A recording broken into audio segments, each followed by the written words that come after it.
Welcome to episode 212 of the Grip Strip podcast, the Tired of It All edition of the Grip Strip podcast.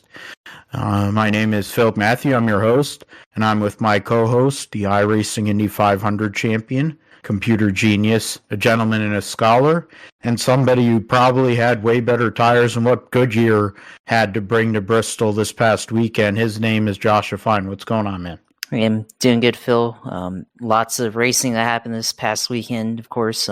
Very eventful racing. So, ready to get into it. I think, seems like you have a very interesting opinion about it. I've got some opinions about it. So, ready to talk about it. Yeah, BadYear has been a topic of discussion over our 200 plus episodes here on the GSP, and they came through yet again at Bristol this past weekend, making a tire that couldn't even make 40 laps. It's like you're $1 billion corporation, but you can't make a racing tire that wears out without blowing out or completely falling apart.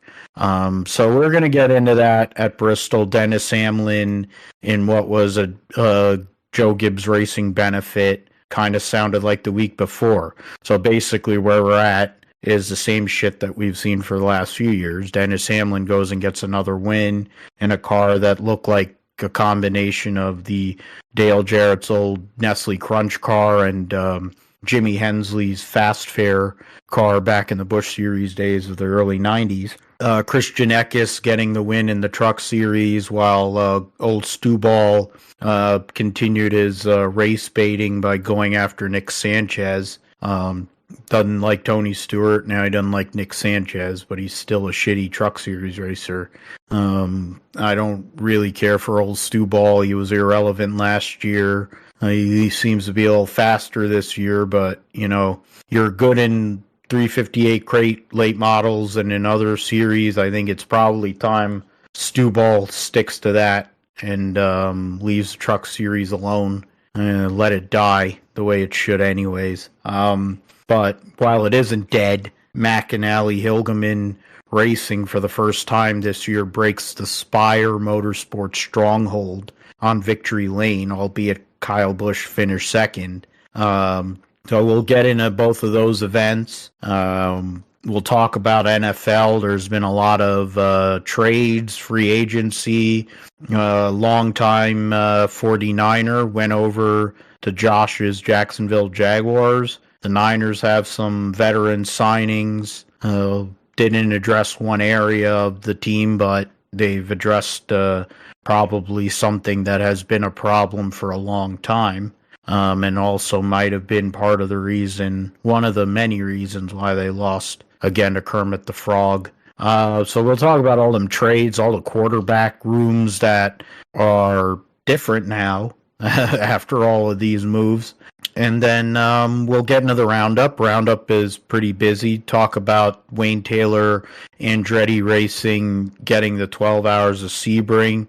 Jet Lawrence basically putting one hand on the Supercross title with yet another win at a Triple Crown event at Indianapolis. We'll preview F2, F3, and the Supercars at Melbourne. MotoGP, Moto2 at Portimao for Portuguese Grand Prix. Barcelona for the Spanish round, or one of the Spanish rounds in the World Superbike Championship. And Anthony Wayne Stewart and his friends in the NHRA going to Pomona for the Winternationals. So two of the majors to start the year. The Gators a couple weeks ago, and now the Winternationals, when it's going to be spring, which is kind of interesting how that all worked out. Probably spend about 3.5 minutes on the Formula One Australian Grand Prix, since that's probably about as much as we should spend every week on Formula One until something changes, which it probably won't anyways, because hell isn't freezing. Well, I shouldn't say that. Orangeade exists, but we'll talk about who's going to finish beyond Fish Lips on at Adelaide, or not Adelaide, sorry. At Melbourne. Sorry, I was mixing up my Australian Grand Prix venues. The $1 million all-star event at Thermal Club, which is basically rich guys and gals with their cars at having a club with cars instead of being at a golf club, though most likely most of those assholes have golf club memberships too. And somewhere in there, the IndyCar series is going to go and have $1 million to win event. Who do we look at as possibilities to win that? Who do we look at as wild cards? Only 12 cars will qualify for the main event of the 27 full-time teams, so it'd be tough to make it into that show. We'll also preview all 3 races at COTA, because NASCAR, of course, instead of going to the dump that is Texas Motor Speedway twice, we go to COTA in early in the year, and then go to that dump in the playoffs or whatever, for whatever reason. Because they hate, I mean, it's part of what the NASCAR does with how much they hate fans, by putting out tracks like Texas in playoffs, tire manufacturer that can't make a racing tire, making a car that can't race around each other, etc., etc. Preview all that. Josh will let us know all things going on iRacing and gaming in the sim segment, and we'll close the deal. We will start, of course, with the Food City 500, first time since 2020 that they've been on the concrete. Brad Keselowski was the last winner on the concrete in the spring, driving, of course, for Penske Racing back then. One of his better racetracks, and it was a great day for him in his current ride as a part owner of the RFK Racing team.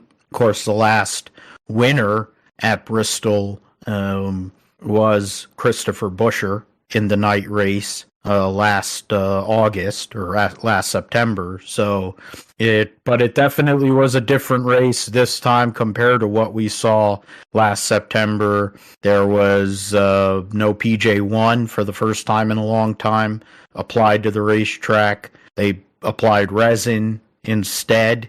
I'm not sure how that reacted with the tires, but it didn't seem to react well. There was a lot of tire wear to the point where the tires are basically coming apart during the race, and they were only able to last 40 laps. So it was giving me 2008 Brickyard 400 vibes, because essentially you were waiting for somebody to have a tire failure and then a caution would come out. I mean, that 2008 Brickyard 400, they were pitting every 10 laps. So it got to the point where BadYear was mounting a batch of tires from last year as an extra set for teams to use, and teams were basically trying to figure out a way to cycle the tires so that they could get that old set done, and they would be with the new set, which would fail in 40 laps, and but it'll be newer versus the older set, which would probably fail in 40 laps,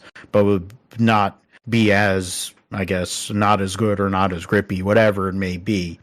In all of that, though, it was a Joe Gibbs benefit. If you take Ty Keebler Gibbs and Dennis Hamlin, I think they led 300 laps of the race's 500 between the two of them. Then you take Truex with 54 and Christopher Bell with 29, so 384 of the races, for 383 of the race has 500 laps that were led by all of the Gibbs guys. They're trying to see who else was in a Toyota. But, and then you have Bubba Wallace led 15 laps, Reddick led 4. So you look at over 400 laps of the race were led by the Toyotas, but the 2311 guys had issues with their tires. A lot of guys had issues with their tires.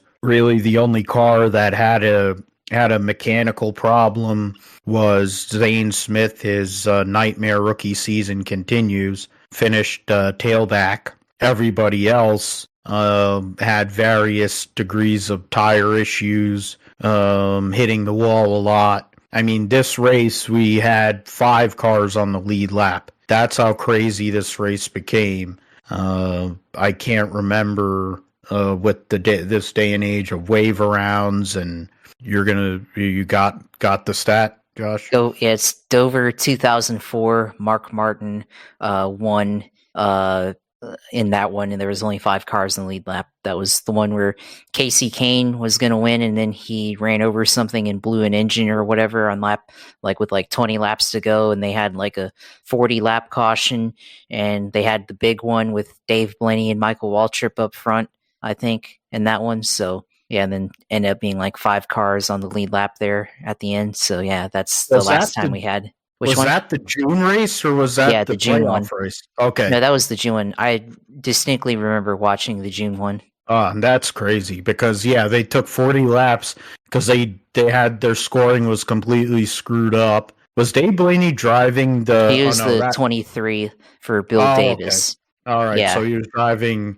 That was a limited deal because that was the year before was the Hunt. Or no, it was Hills Brothers Coffee, and I think it was Hutch Strickland the year before. They didn't have any sponsor. Yeah, no. The year before that was in 2004. They ran with Whelan part time, and then 2003 they ran with Kenny Wallace Stacker too, and then the year before that was with Hutch Strickland. But that was also the one where Matt Kenseth. I think it was caused because Matt Kenseth spun out into the pit wall. Yeah, that's the one where he hit the tires. Trying to come on to get on a pit road, and he hit the tires while he was up front.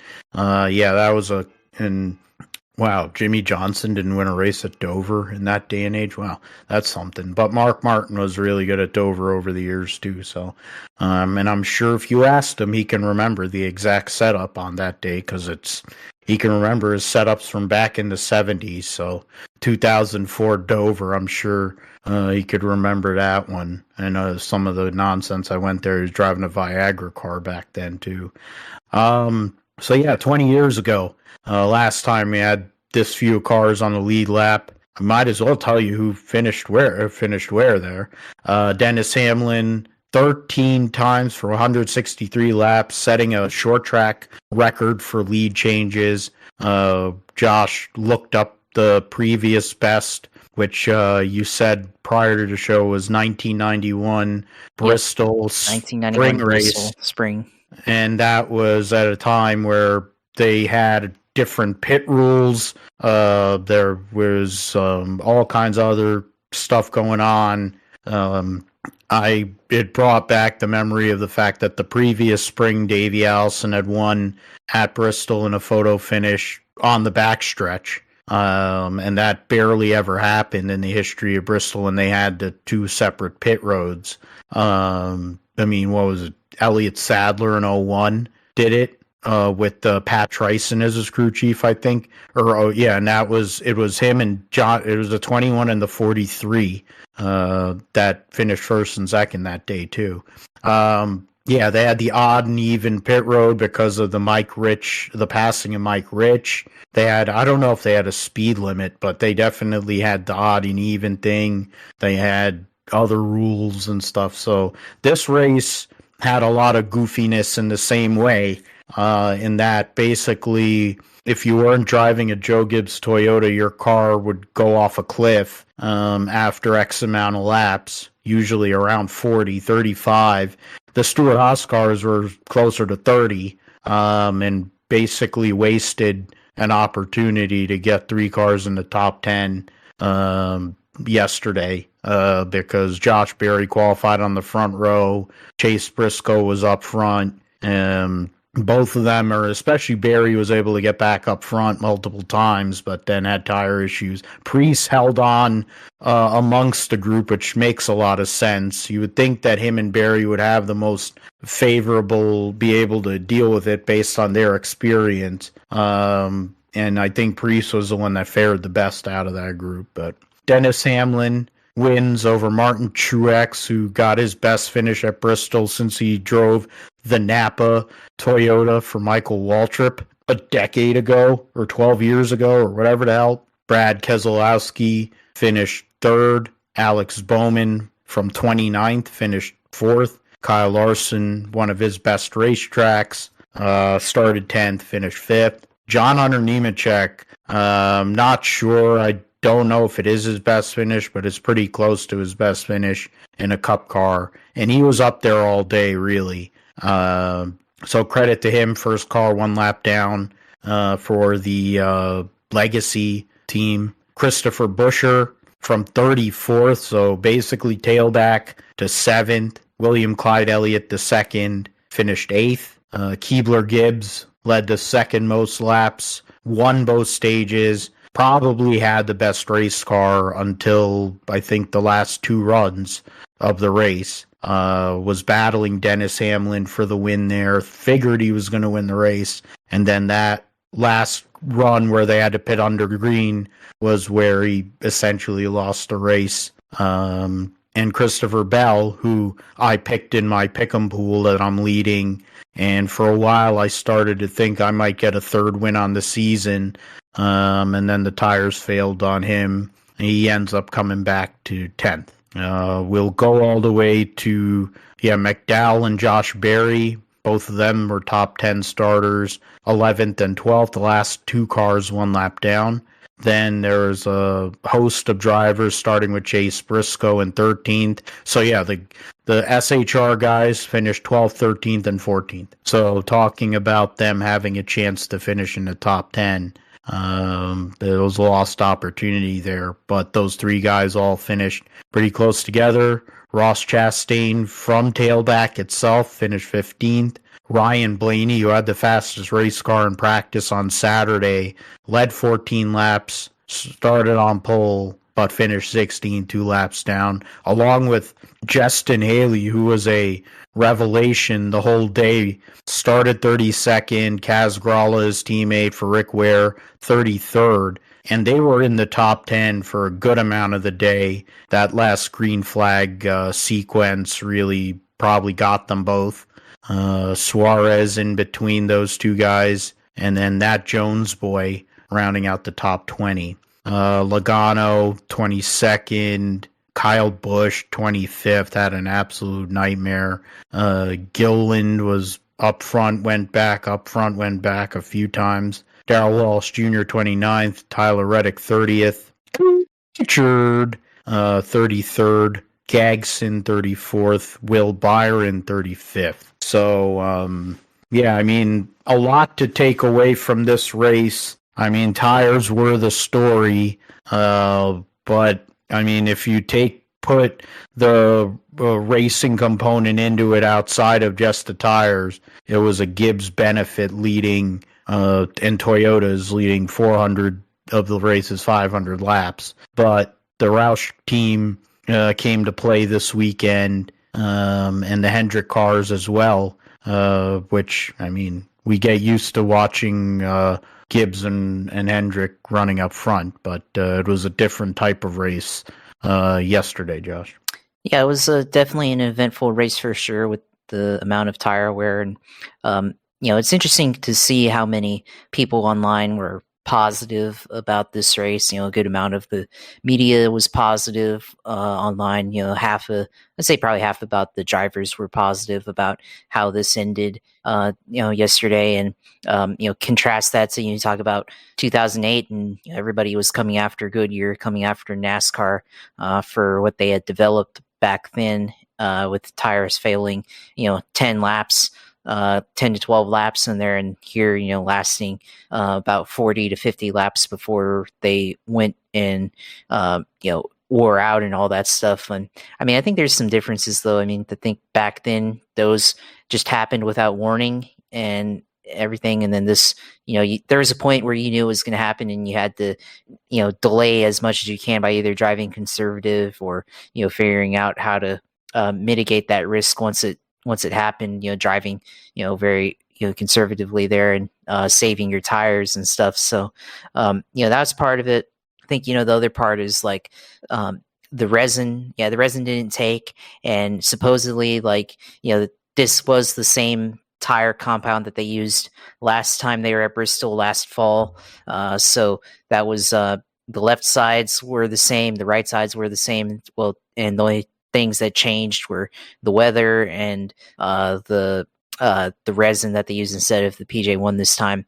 And I guess when in September, it was able to lay rubber because it was warmer. Apparently, I guess this part, I was listening to Danny's podcast earlier and saying, well, September it was 70 degrees and the resin activates, or the PJ1 activates really well, and the track is able to take rubber. And then, anytime it's colder than that, it has problems taking rubber and everything. So, you had a ton of marbles out in the outside line and all that stuff. And yeah, I mean, it was definitely a very treacherous environment to be in with, the amount of tire wear that was happening and all that. I think, there's the right amount of if they had the right amount of practice time, it would have been so extreme to that extent. I think, if they had more than a 15-minute practice or whatever, that they'd actually be able to, have a good amount of data to see, okay, well, we can make the tires last this long or whatever, if we set up the car this way and the driver saves a ton of, tires and everything. So, I think that's part of it. I think the other thing is that, with the next gen, everybody is so used to driving the car so hard that, they're not accustomed to having to actually save tires and, everything. And obviously the guys that have late model experience kind of paid off, because you look at Denny Hamlin, late model driver, that's what he grew up doing, and he won the race. Truex, just a veteran. Keselowski has late model experience as well, and also he went up through the ranks with underfunded teams, so he had to know how to save his equipment to get good finishes that led to him breaking through into the Cup Series and all of that. Alex Bowman, kind of the same deal with his background and everything. Josh Berry ran up front. His tires wore out a little bit, but he's on a slightly different pit cycle than Denny Hamlin, having to come in earlier, and it didn't last long for him as well. So he had a fairly good finish and had a lot of fun lead laps. So he's a guy that most recently came from late model racing, where we see guys that really conserve their tires throughout the course of run until the end of the race and everything. And Matt Weaver talked about, this looks like a late model race at Florence, which having seen some of those races lately, because Dale Jr. participating, seen a lot of that, and I can see that comparison. So Denny Hamlin today is saying that, well, maybe somebody like even though they say they're from the same race as before, the same compounds, that somebody messed up with the chemical mixture or something and put in whatever chemical that produces the tire or makes the tire wear more under racing conditions, that somebody spilled and put in too much of whatever that ingredient is, and that's what caused it. Who knows what it is, but it was definitely excessive, I'll say that. It definitely made for a different race and everything. So, I think they talk about putting the race back into the driver's hands, where tires actually matter and everything. Well, they certainly mattered. And, I think if they had more time, then they wouldn't have been this extreme. But, I think maybe, I think Goodyear still has to have some culpability in this with, not to the extent where, it should wear, but not to the extent where everybody or, a good amount of the field is experiencing tires wearing down to the cords and stuff. So, that's part of it and everything. So, I'm not as, negative about it, but I think you can see kind of both sides of it, where we want more racing with this, but we also don't want it to be as extreme as what we saw yesterday. So it made for some interesting racing, and it definitely had a bit of an old school feel to it. And I'm sure if they somehow were able to bring that tire back in the fall, that maybe it looks similar to that. Maybe not. We'll see if they keep everything the same. Obviously, the weather will be different and could affect it again. So we'll see. And you have to wonder now, what's the racing going to look like at Martinsville in a couple weeks? It's also another track that has concrete turns and everything. Will that track struggle to take rubber, especially with how the weather is in Virginia during this time of the year? Later on, Richmond's in a couple of weeks, so how that affair will be similar to this. Richmond's changed over the years as well, so we'll see North Wilkesboro, coming up in May for the All-Star race. We'll see how that goes, and everything. So it's definitely a race that probably never see again in terms of the conditions, because I'm sure everybody's going to collect data. They're going to be more prepared for next time. So we'll see how that goes. But I mean, 54 lead changes. I mean, that's about what a super speedway race is. So we got the amount of competitiveness that we normally get from super speedway racing here at Bristol, which I mean, it was exciting to watch, with a lot of unknowns that we had. And you saw, two guys that are, veterans of the sport, that, understand how to, save their cars for the end, battle out for the win. Denny Hamlin taking the win. Of course, listen, last week I picked him and I went on my conviction and put down a couple bucks on the Hard Rock app and got that one. So, that's pretty good there. Everything. So it was definitely a good race, and, something that we've never seen in a long time. So, we'll see how, they affect going forward and what the outcome is. But still trying to process that, honestly, with how everything went. But we saw a very unusual but fairly entertaining race for sure. Yeah, definitely entertaining. And if you liked Joe Gibbs Racing and Toyota, you were very happy with what took place yesterday, even with a couple of their cars going off the cliff, and then one of their customer teams struggling in 2311. Excuse me while I close my Oreo Thins here. They're really good. Hoping for a sponsorship. Hopefully Oreo can hear something so I can go and sit there and eat Oreos on the show. That'd be a nice one. But I mean, I know, Josh, you were not as angry or fed up with the way that Goodyear handled the situation. I mean, it's fundamentally been an issue for decades with Goodyear. They've used every excuse in the book and for not making a good tire. And in this case, you got Gabe Hart, you got a bunch of people in the media. They're all like, "Oh, it ain't Goodyear's fault." I'm like, yeah, it is. They showed up with a tire. They were told that they were going to put resin down instead of PJ1. Would PJ1 have made any difference in terms of tires falling apart? I don't think so. The fact that they've run this tire, but they ran it in the summer last year, and they said that they tested at Bristol, so they were able to respond to whatever conditions. Either their data is completely fucked, or they just completely whiffed, or who knows. I can't really quantify how you can make such a bad product. And to be fair, it's been their MO anyways for a long time.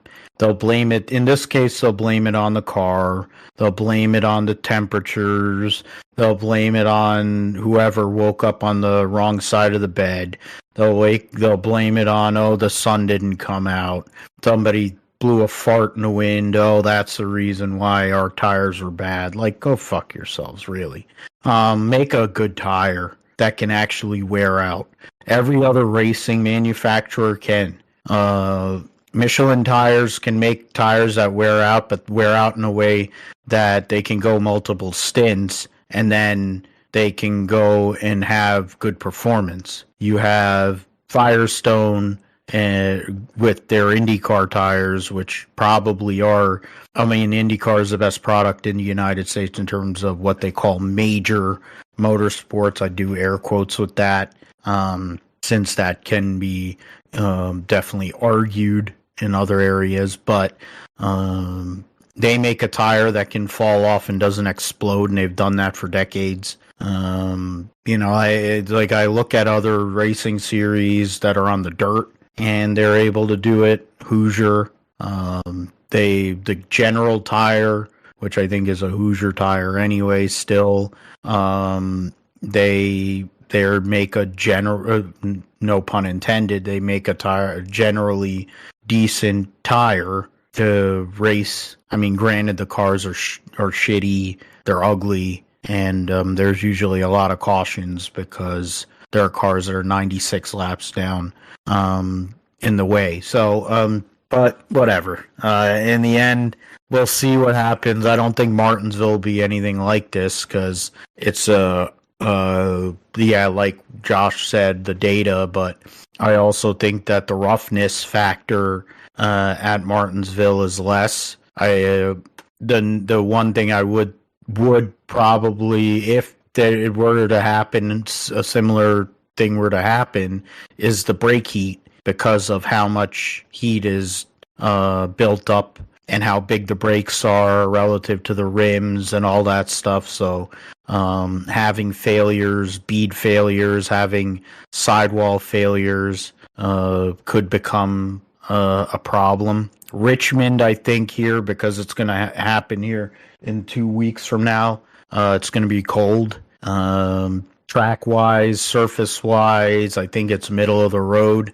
It isn't what they used to do where they go and seal the track, so they're not going to build up as much heat. We'll see what the weather is at Richmond and if that'll play a role with tire wear.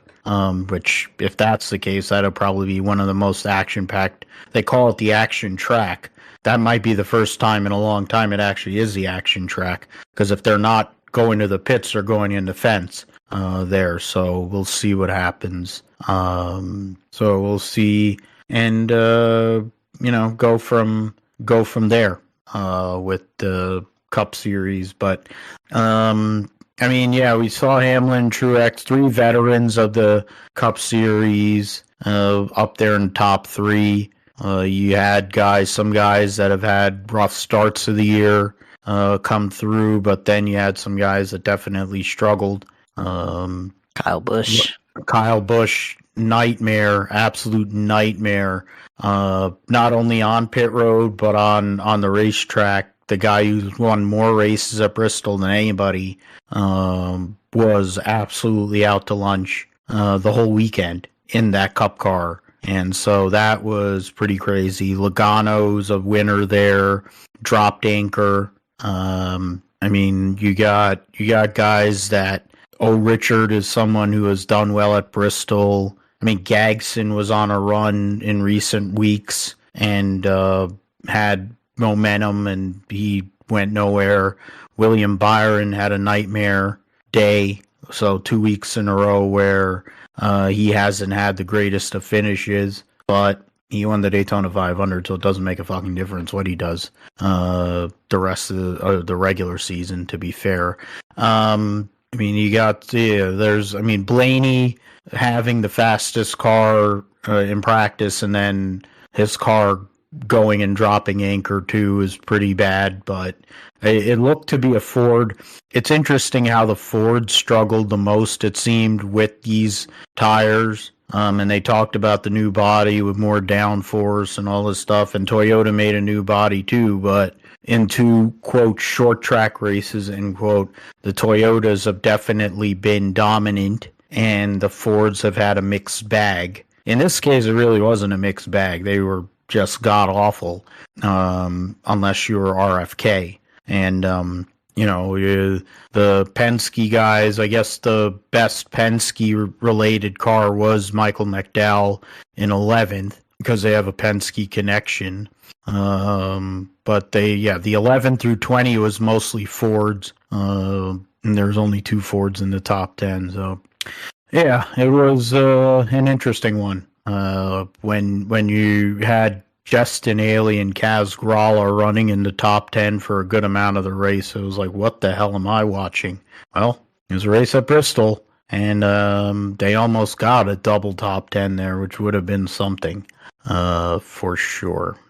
We'll get the points going into COTA this coming weekend. Kyle Larson leads the points. He's tied overall points-wise with Martin Truex, but with the win, theoretically, he's leading. Only 78. So actually, Keebler Gibbs is third in points overall, and I'm trying to look at the driver point standings. So yeah, Keebler Gibbs third, Ryan Blaney fourth, Dennis Hamlin fifth, moves up 3 spots with his victory.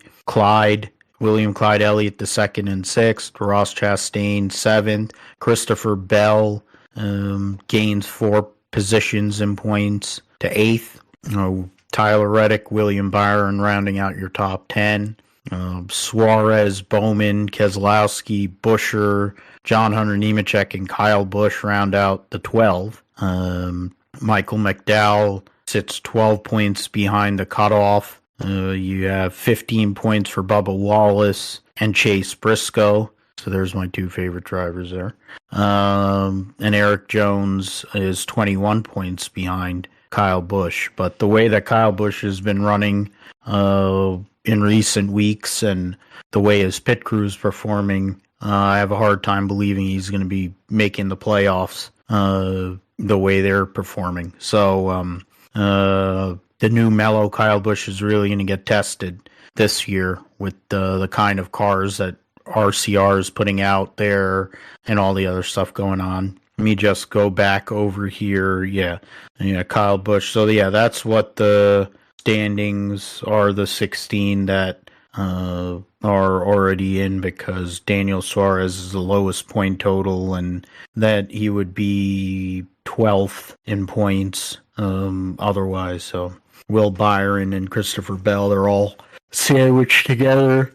You got Hamlin and Larson. So yeah, 3 Chevrolets, 2 Gibbs Toyotas, 2 Hendrick cars so far winning. No Ford has won, but they've been in the mix. No Ford has won as of yet, going to Coda. We'll go to the Truck Series, the Weather Guard truck race at Bristol. The race results there, compared to what we saw on Sunday, it was pretty straightforward. On Saturday, there was 2 people that dominated the race. They were Kyle Busch and Christian Eckes. Kyle Busch won both stages. Eckes finished second and third. Nick Sanchez finished second in stage 2 and third in stage 1. So in theory, he was up there. He started on the front row with Christian Eckes. Those 2 guys, Eckes and Busch, led all but 1 lap of the race's 250 laps. Zane Smith finished third. So yeah, Eckes, Kyle Busch, Zane Smith, Matt Crafton, Tyler Ankrum continuing his strong start to the year. So 2 McAnally trucks, or is that 3 McAnally trucks in the top 5? Yeah, there's 3 McAnally trucks in the top 5 and 1 Spire truck. Corey Heim 6th, Taylor Gray 7th, Raja Caruth gets another top 10 finish, Grant Enfinger 9th, and Lane Riggs from 28th finishes 10th. Bailey Curry, Caden Honeycutt, teammates for Nice there. Daniel Dye, Michael Waltrip's new boyfriend, Jake Garcia and Tanner Gray rounds out the top 15. Ben Rhodes and Nick Sanchez, the last 2 trucks on the lead lap. Stephen Parsons, Connor Jones, and Ty Dillon were all 1 lap down. Williams, Sawalich, and Stuart Friesen 2 laps down. Ty Majeski blew an engine, was running up front, had finished 4th in both stages, so he was probably going to have a pretty decent run. Instead, he finishes 34th, so loses a lot of points in the process there. So unfortunate for him. But yeah, Christian Eckes, I mean, otherwise, if cautions had come out, who knows what would have happened for Kyle Busch. But Eckes gets redemption arc. He had the race won last fall, and it was taken away from him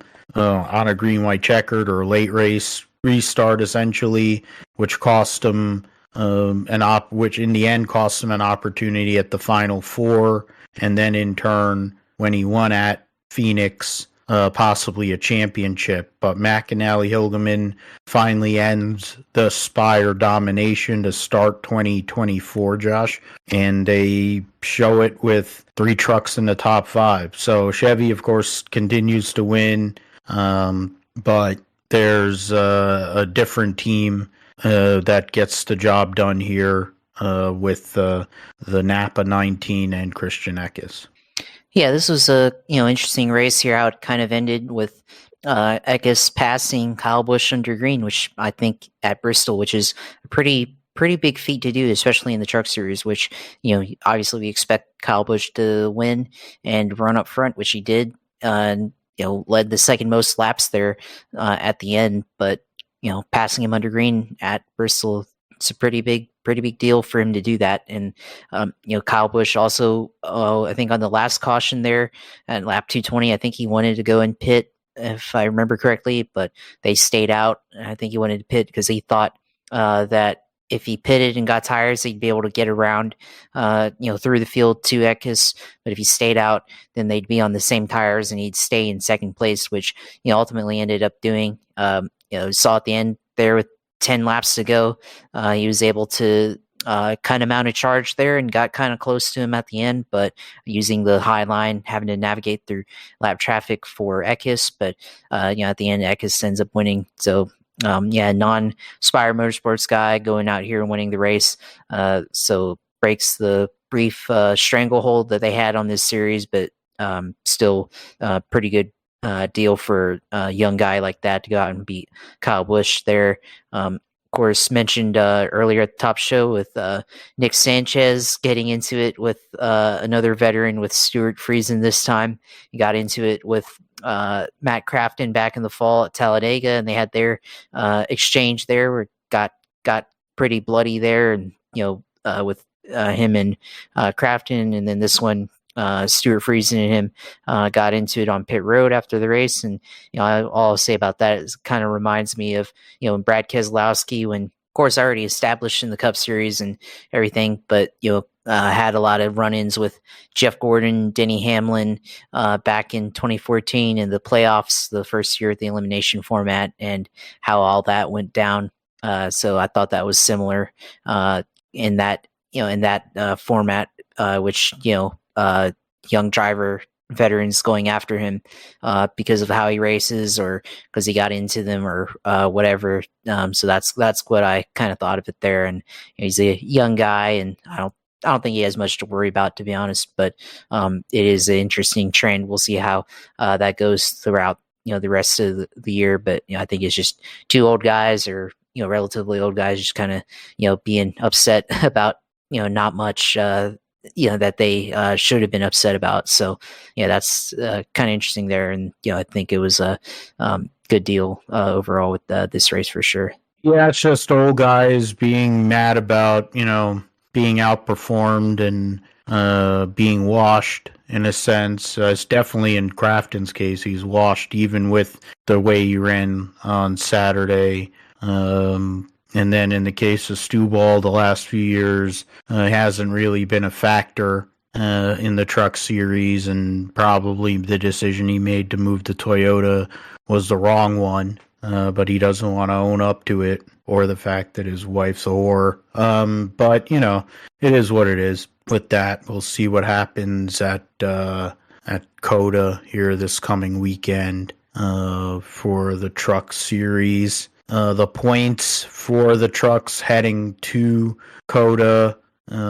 Right now, there's 3 teams that have won so far out of the 4 races. The 3 regulars, so Rajah Caruth, Christian Eckes, Nick Sanchez, are the 3 winners so far. Tyler Ankrum leads the points by 17 over Corey Heim.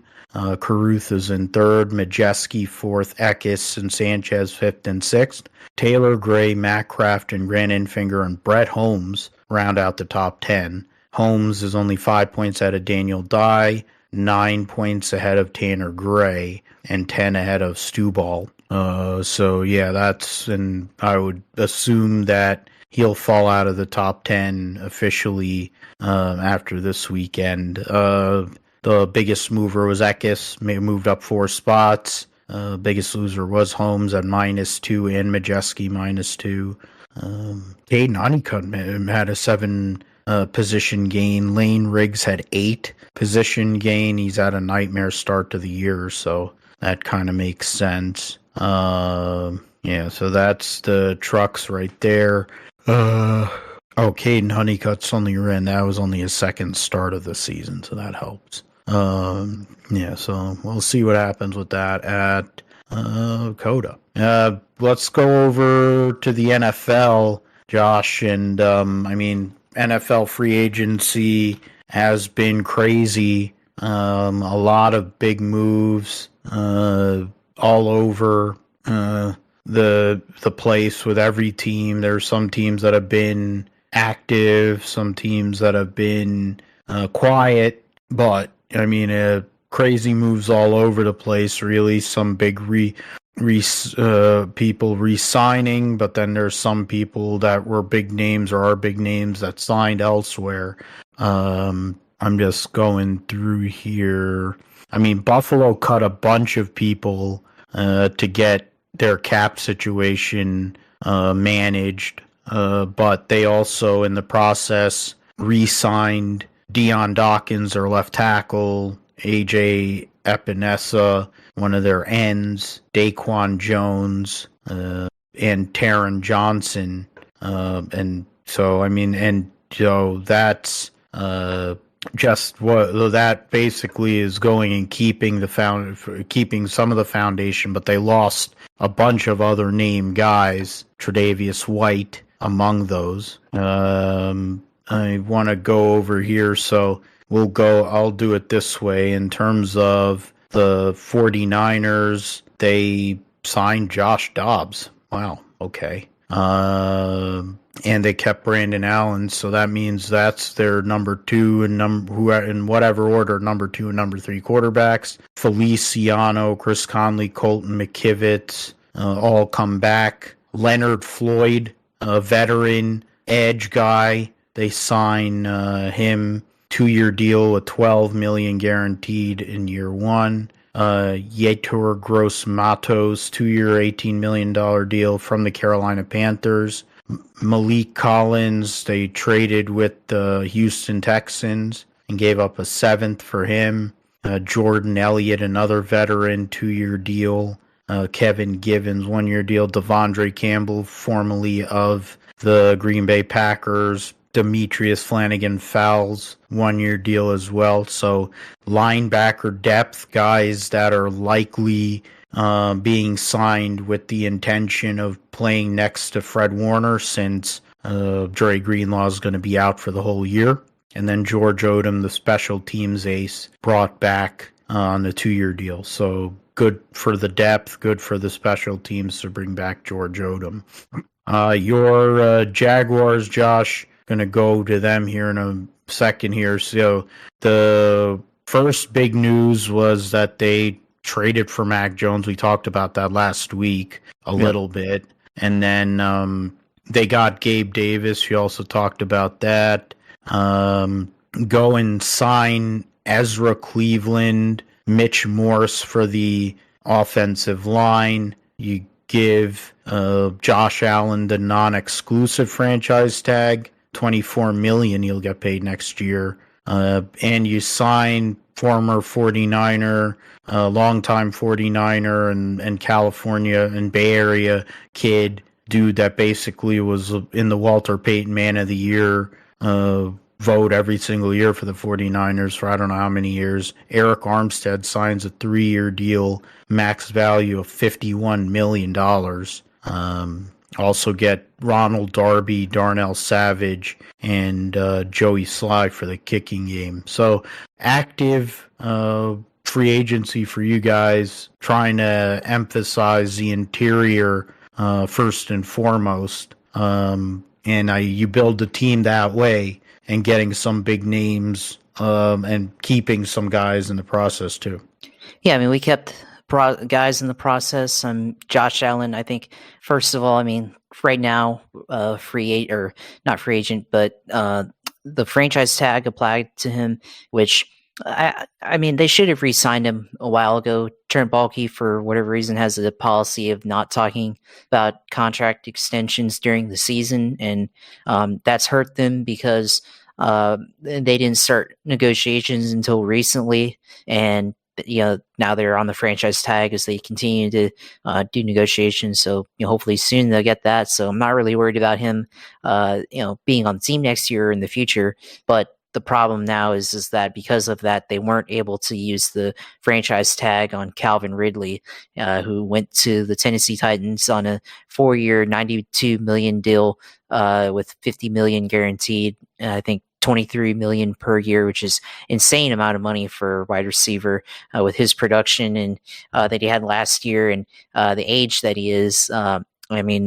It's can't fault him for going for the money, obviously, and everything. So I'm not really too broken up about it from that perspective, but also from managing your assets. Like come on, like have a little bit of foresight there, and they talk about Baalke masterclass, and Baalke. I mean, it was a masterclass in the fact that they were able to fleece away or only have to give up a 3rd-round draft pick, but the other half of it was being able to sign your franchise defensive end to a long-term deal before free agency, and be able to tag your asset wide receiver at below market cost.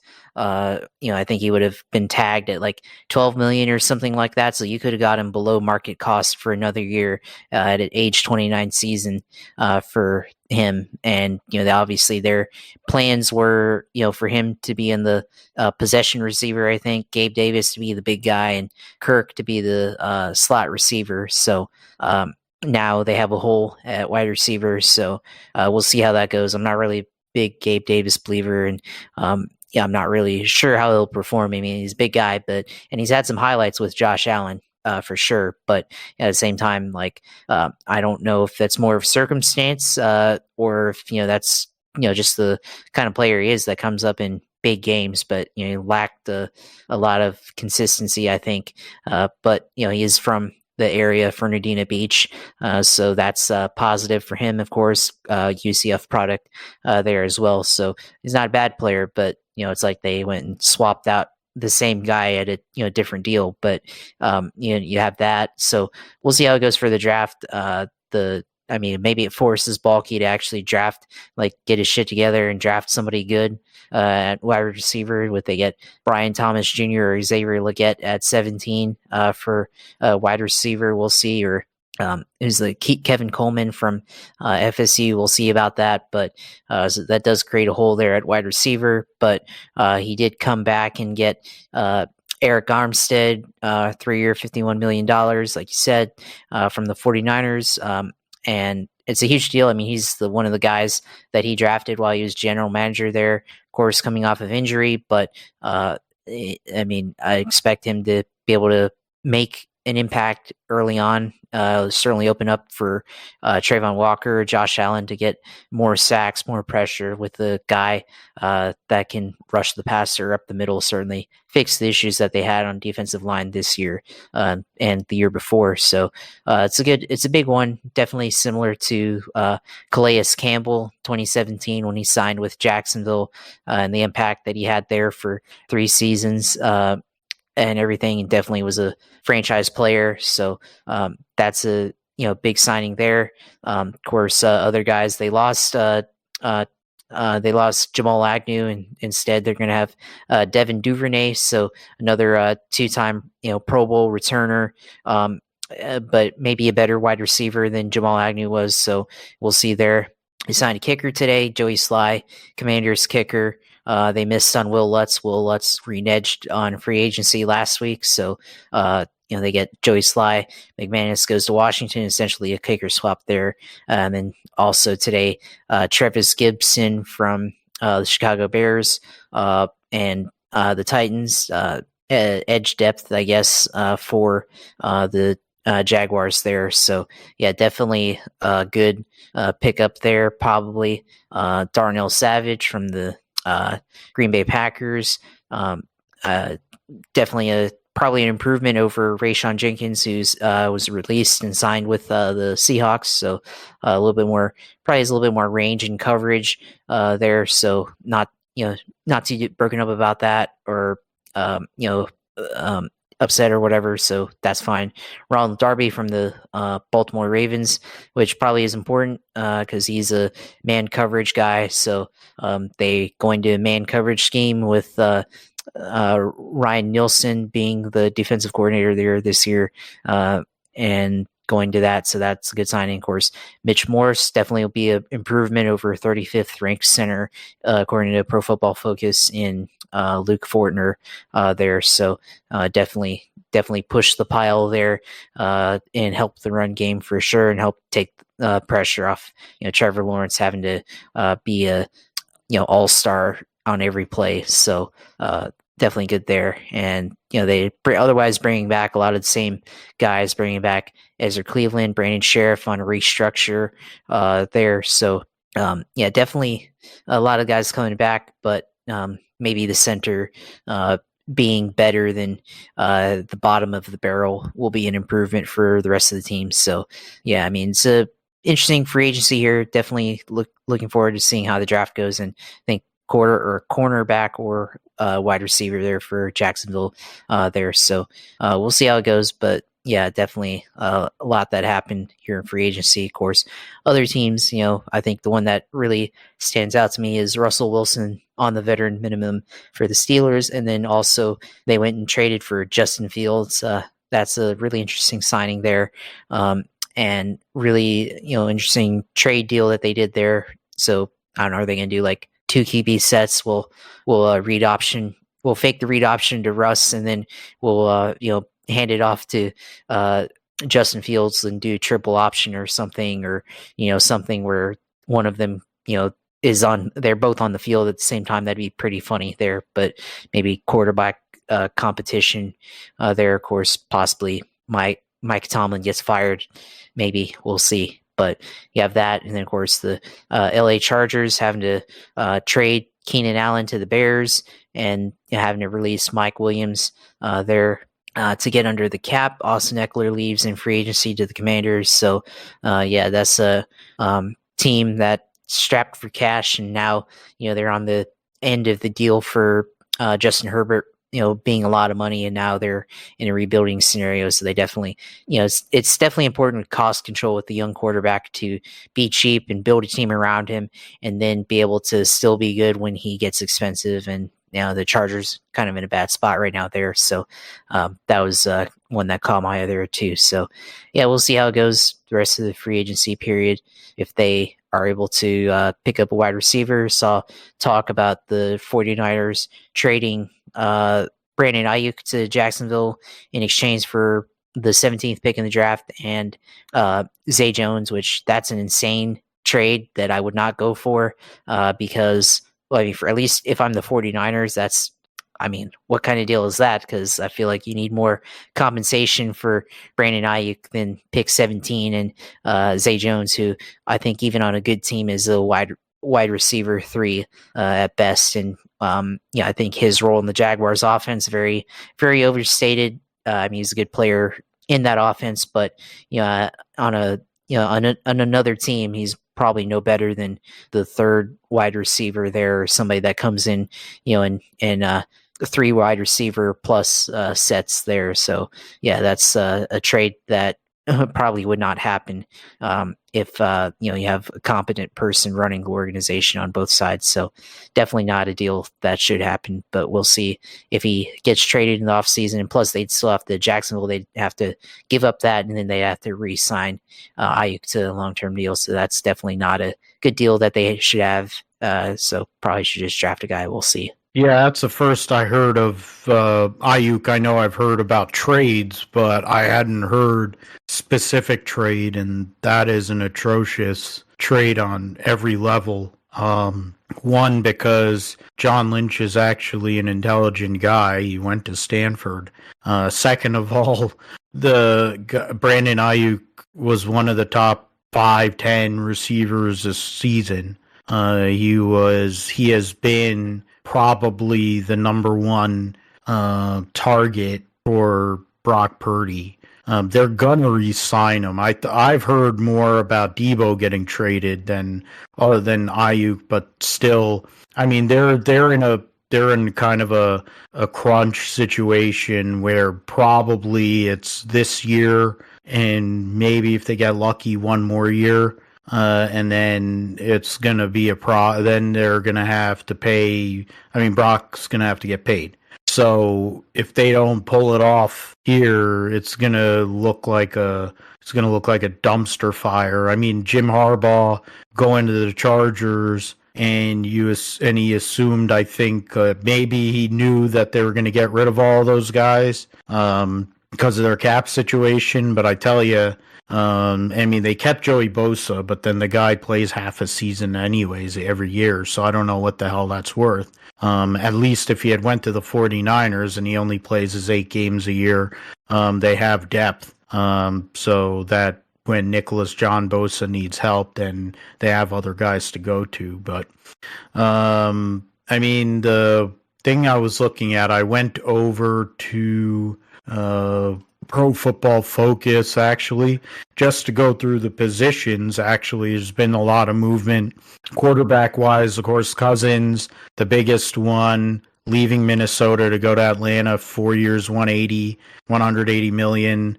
He is proof that you can be mid as a quarterback and be a stat padder. He's the new stat Padford.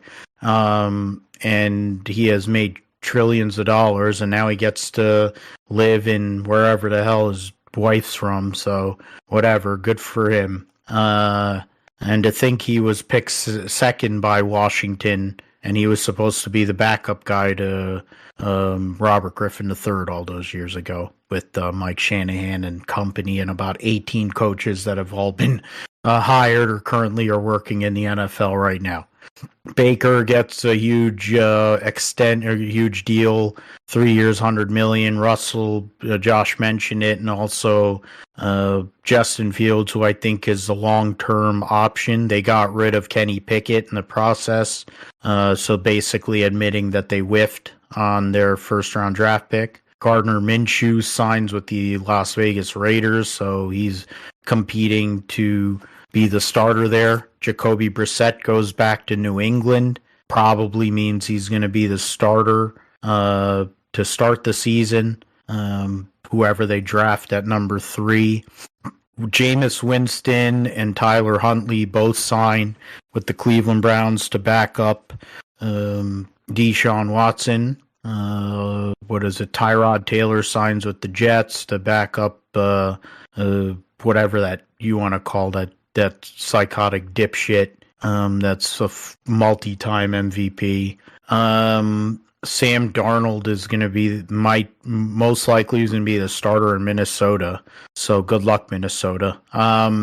Drew Lock signs with the Giants. Now we don't know what Daniel Jones' situation is going to be there. So Drew Lock had a couple of good games playing for Seattle last year. One on a Monday night or Thursday night, one of them, and he played. So maybe he has potential. Maybe he can go and find it with the Giants. Rudolph, after being the starter for Pittsburgh, signs as a backup or signs with the Titans, and we don't know what I think he's going to be the backup guy to Levis, probably at Tennessee there, but to be determined. Josh Johnson, who's like 187 years old and has played for more than half the teams in the league.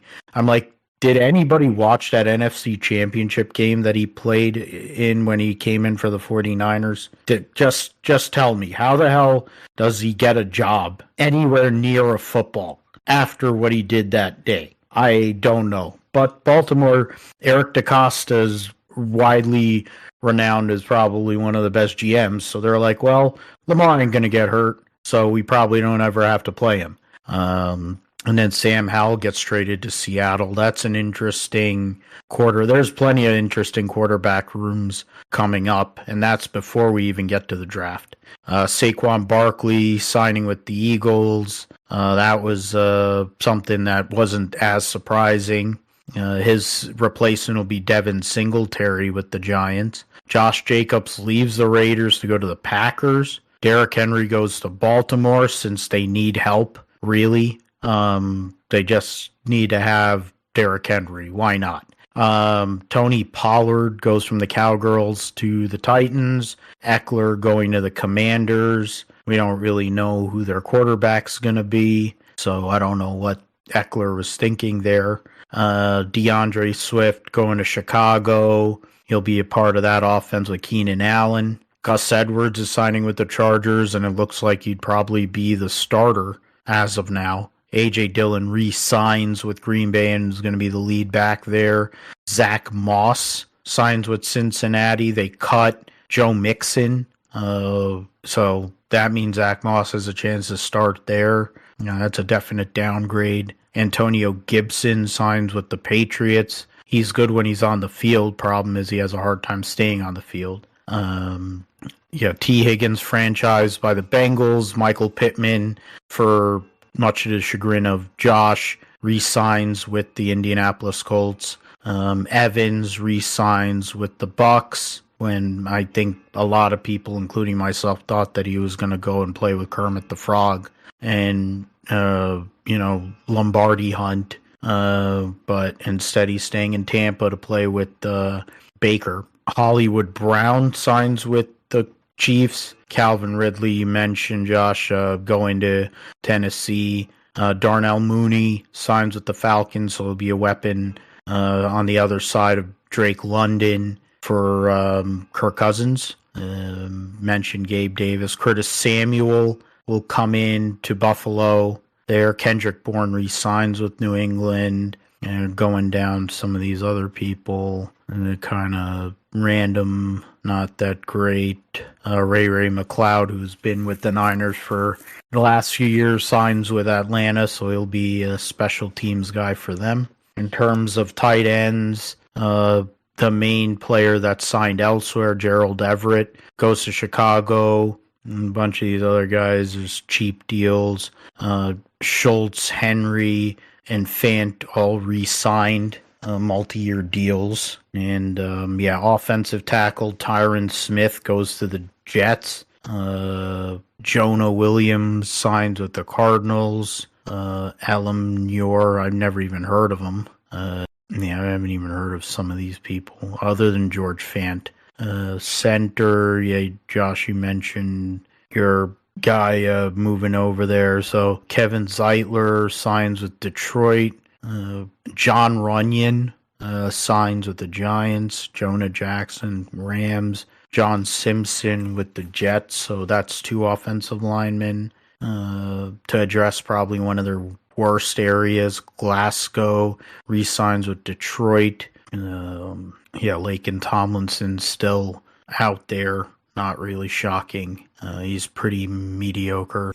Kansas City, of course, re-signing Chris Jones. Matabuke re-signed with the Ravens. Christian Wilkins was the big one, leaving Miami to go to the Raiders. DJ Reader went to Detroit. Sheldon Rankins signed with the Bengals. Javon Kinlaw signed to play for Bob Sala and the Jets. Kevin, where is it? Trying to go through some of these other guys here. Re-signed Puna for Justin Jones. Justin Jones, 3 years, $30 million for Arizona. And then Eric Armstead there, which we mentioned. Josh Allen franchise tagged. And then Brian Burns was also franchise tagged, but they traded him to the New York Giants. Daniil Hunter left Minnesota to go to the Houston Texans. That's one of the big things I was going to mention. The Houston Texans definitely made some splash signings. Bryce Huff, 3 years, $51 million for Philly. Chase Young signs a 1-year deal with the Saints. Jonathan Grenard signs with Minnesota to take over for Daniil Hunter. Zadarius Smith re-signs with Cleveland. Josh Uche re-signs with the Patriots. Andrew Van Ginkel goes to the Vikings. A bunch of guys are re-signed there. Patrick Queen was another big one. I know you saw that, Josh, that going from Baltimore to Pittsburgh, and then to be with, you put Patrick Queen, who's one of the biggest tackling machines there is with freaking or TJ Watt. TJ Watt. Yeah, there you go. White guy with the brother. There you go. But you got it. TJ Watt and Patrick Queen in the middle of that. So now they probably have the best duo and linebacking duo in the league, which is crazy, which the Niners have had for a while. But Frankie Louvu signs with the Commanders. Levante David comes back to Tampa. Jordan Brooks signs with Miami. Bobby Wagner going to the Commanders. Jerome Baker goes the other way, goes to Seattle. Al Shahir, the Niners, there was a thought that he would come back with the issues with Dre Greenlaw, but instead he signs with Houston to go and play for D'Amico Ryans. So it's basically the same defense anyway. Devin White goes to Philly on a 1-year deal. Josie Jewell signs with the Panthers. Drew Tranquil stays with Kansas City. Why not? These other guys sign here. Devin Bush with Cleveland. Jalen Johnson re-signs with Chicago. L'Jarius Sneed franchise tagged. Kendall Fuller signs with Miami. Kenny Morse re-signs with Indy.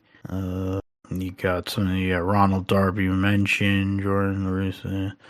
Jeff Okuda, a former top 5 draft pick in the NFL, is with the Houston Texans. Dante Jackson traded to the Pittsburgh Steelers.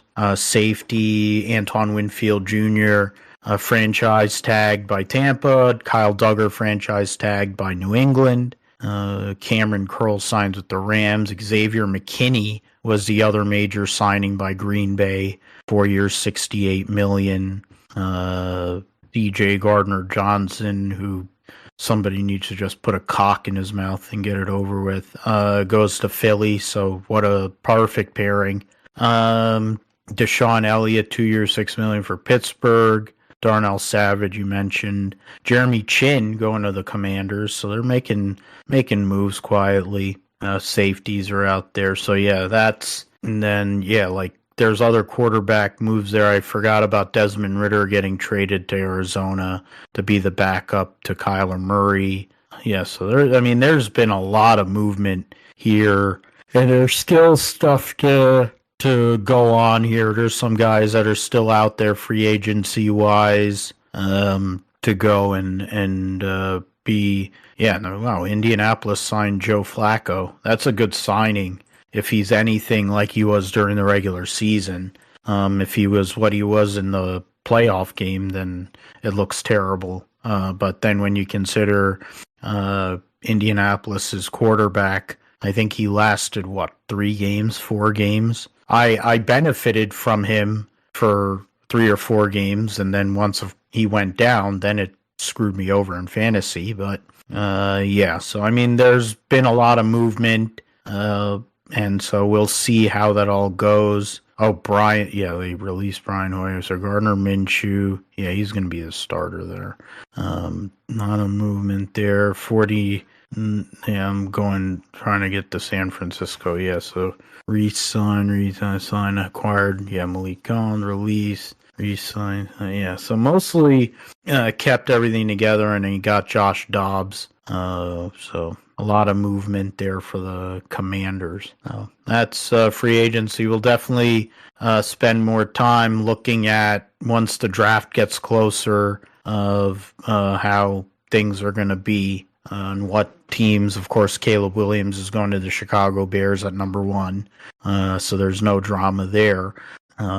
Where the rest of those quarterbacks go, with the possibility of 5 quarterbacks or 6 quarterbacks going in the first round, to be determined for sure. We will go to the roundup here and start with the 12 Hours of Sebring for the Acura, the Dex Imaging Acura team, their second race as a team there, second team for Wayne Taylor Andretti. 5 minutes to go. Louis Delatraz passes Sebastian Bourdais and the Ganassi Cadillac team to win the 12 Hours of Sebring by just under a second. It was 9/10 of a second, 0.891 at the line. Jordan Taylor, Louis Delatraz, Colton Herta, the winners over Bourdais, Renger van de Zande, Scott Dixon, and then the Porsche Penske Motorsports number 7 that won the Daytona 24 Hours, Felipe Nasr, Dane Cameron, Matt Campbell. BMW Team ALL number 25, D. Filippi, Yellow and Maxime Martin, the number 10, Acura, Wayne Taylor, Acura, Ricky Taylor, Philippe Albuquerque, and Brendan Hartley. The second BMW, the Lamborghini in their debut, and then the Proton Porsche was the last car on the lead lap. The winner in the LMP2 class was Era Motorsports. They were 3 laps behind the overall winner. Dwight Merriman, Ryan Dalziel, Connor Zilich. So great start to the year for him. TDS Racing, Seth Thomas, Mikkel Jensen, Hunter McElroy, the Indy Next driver. And then third place was Dan Goldberg, Paul DiResta, guard for United Autosports. The Sean Creek Ligier finished 4th after a nightmare Rolex 24. And then in 5th was the Riley 74, Gar Robinson, Felipe Fraga, Josh Burdon. In GT Pro, Jack Hawksworth, Ben Barnicoat, and Kyle Kirkwood get the win. They finished 20th overall. They win over the Risi Competizione Ferrari by just over a tenth of a second. Daniel Serra, David Rigon, James Collado, the Iron Lynx Lamborghini, Huracan, Frank Pereira, Jordan Pepper, Mirko Bortolotti round out the podium. Brian Sellers, Madison Snow, Verhagen,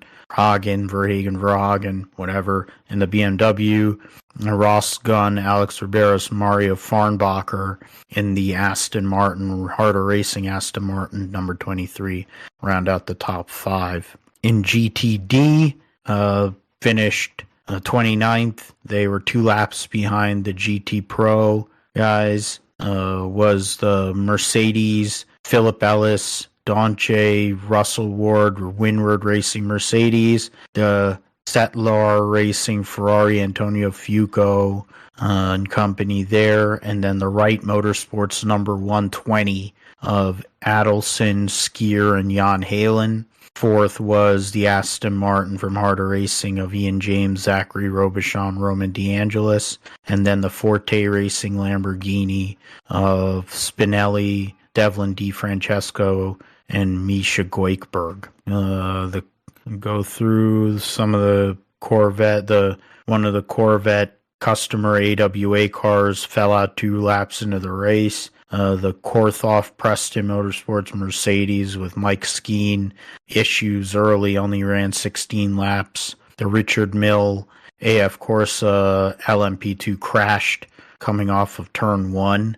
An hour, around just under the 3-hour mark. The Iron Dames fell out just after 6 hours. And then in that 6th in the 7th hour, the JDC Miller, number 85, fell out as well. So we'll see. Next race will be Long Beach, which I believe will be just the GTP and the GT Pro event details. So when GTP and so actually it'll be GTP and GTD. All right, so because there's more entries in GTD, so that'll be a month from now, on April 20th. So part of what the issue is for IndyCar as well, because of the big gap between races that they got going on with the great scheduling that they've done. Let me go over here. So Indy Supercross, I mentioned Jet Lawrence, official results, sweeps all 3 motos in the Triple Crown. and gets the win over Ken Roczen, Chase Sexton, Jason Anderson, and Cooper Webb.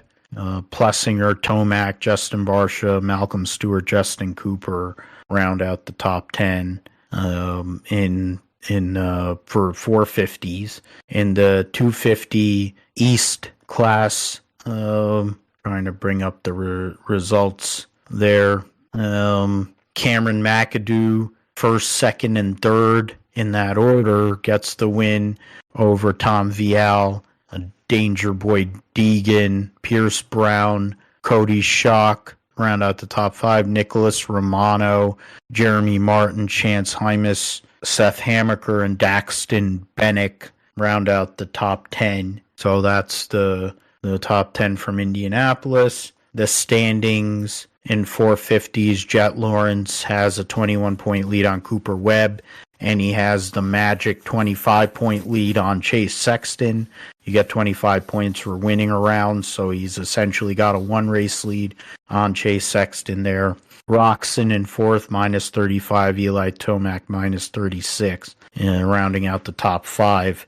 So it's not looking good unless Cooper Webb or Chase Sexton, the defending Supercross champion, can beat Jet Lawrence, and Jet Lawrence falls out of a race.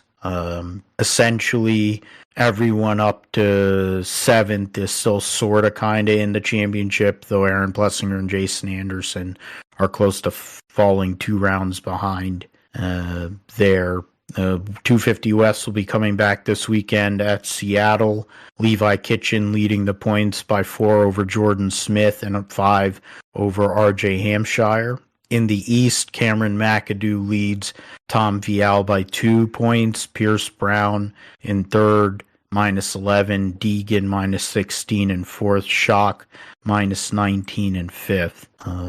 So that they'll be taking a week off prior to their next race there in, the next race will be in St. Louis, or no, not St. Louis, there be Foxborough, which will be essentially a month from now. So yeah, they have a long break because they take a week off in between St. Louis and Foxborough too. So then they'll run 3 consecutive races, the East Series before the West, and then they have the 250 East-West Showdown in Salt Lake City to end the season. So, yeah, the West Series that's their last race. Or they have one more race after this weekend, or no, they have 3 more races: Seattle, St. Louis, and Denver. Okay, yeah, F2 and F3 at Melbourne. Get into that. We'll start with, we'll go Formula 3. Standings after Sakir, Luke Browning, Tramnitz, Christian Mansell, Fornioli, Lindblad, your top 5. We got Van Hopen, who won the sprint race at Bahrain, and Browning, of course, who won the feature. So they'll race at Melbourne, Formula 3, and then take essentially 2 months off before they come back for back-to-back races at Imola and Monaco. So it'll be a while for the F3 guys after that. In Formula 2, going to Australia as well, standings heading into that race, they'll have the same 2-month break to Imola, or essentially a 2-month break going to Imola and then Imola and Monte Carlo. Zane Maloney leads over Enzo Fittipaldi, Dennis Hauger, Paul Aaron, and Kush Miney. The points after Zane Maloney are relatively close. 2nd through to 7th, only separated by 8 points there. Pepe Marti and Jack Crawford, those 2 guys there. Bortoletto, Zach O'Sullivan, Andrea Kimi Antonelli rounding out the top 10. We'll see what happens at Australia. Supercars at Melbourne. They raced at Bathurst, of course, to start the season. The drivers' standings right now: star Will Brown leads the points with over Brock Feeney by 9, his teammate. Then Chaz Mostert's in third, 21 points behind Will Brown. Then you have Ty, Richie Stanaway, and David Reynolds. Fourth and fifth, Nick Percat, Thomas Randall, Matt Payne, Bryce Fullwood, James Golding, rounding out your top 10. So going to Australia for the Melbourne Super Sprint as part of the Australian Grand Prix weekend. MotoGP, Moto2 will be at Portimao, as I mentioned. The news came out that Filipe Aldeguer will be moving up to the Premier class next year with Ducati. Now, which Ducati he will ride, whether he'll be riding a new bike or whether he'll be riding a year-old bike, still to be determined. But Filipe Aldeguer, no matter what he does, is going to be moving up. In Moto2, he's going to be moving up to MotoGP to ride a Ducati. So, good luck to him on that. Going back to Qatar, where they opened the season. Trying to go through the three. Don't know any of those people. Yeah, that's why I don't look at it. So yeah, in Alonso Lopez and Baltus, Sergio Garcia, Ayagura, Gonzalez, Ramirez, and Joe Roberts finished 6th and 7th, the teammates. Alberina, Celestino, Vietti round out the top 10. Aaron Canet, Chantra, Alcoba, Vandergerba, Ben Snyder, and Anku rounding out the points finishers. The aforementioned Aldeguer finishing 16th out of the points. Just under 3 seconds behind Anku in 15th. So, in GP, Taltrans is taking a step backwards. There's forward. The Yamaha, don't know who some of these people are, whatever. But yeah, Joe Roberts, solid enough start to the year, within 10 seconds of the leader at the end of the race. So, but the problem was he's basically 4 seconds behind his own teammate. So that's something we have to look at. But at least the American racing team starts out solid at Qatar. So we'll see what they do at Portugal. Defending world champion Pecco Bagnaia started his season with a win over Brad Binder and Jorge Martin. Marc Marquez finished 4th. Enea Bassaini finished 5th. And Alex Marquez 6th. So what is it? 5 Ducatis in the top 6, 6 Ducatis in the top 7 with DG Antonio in 7th.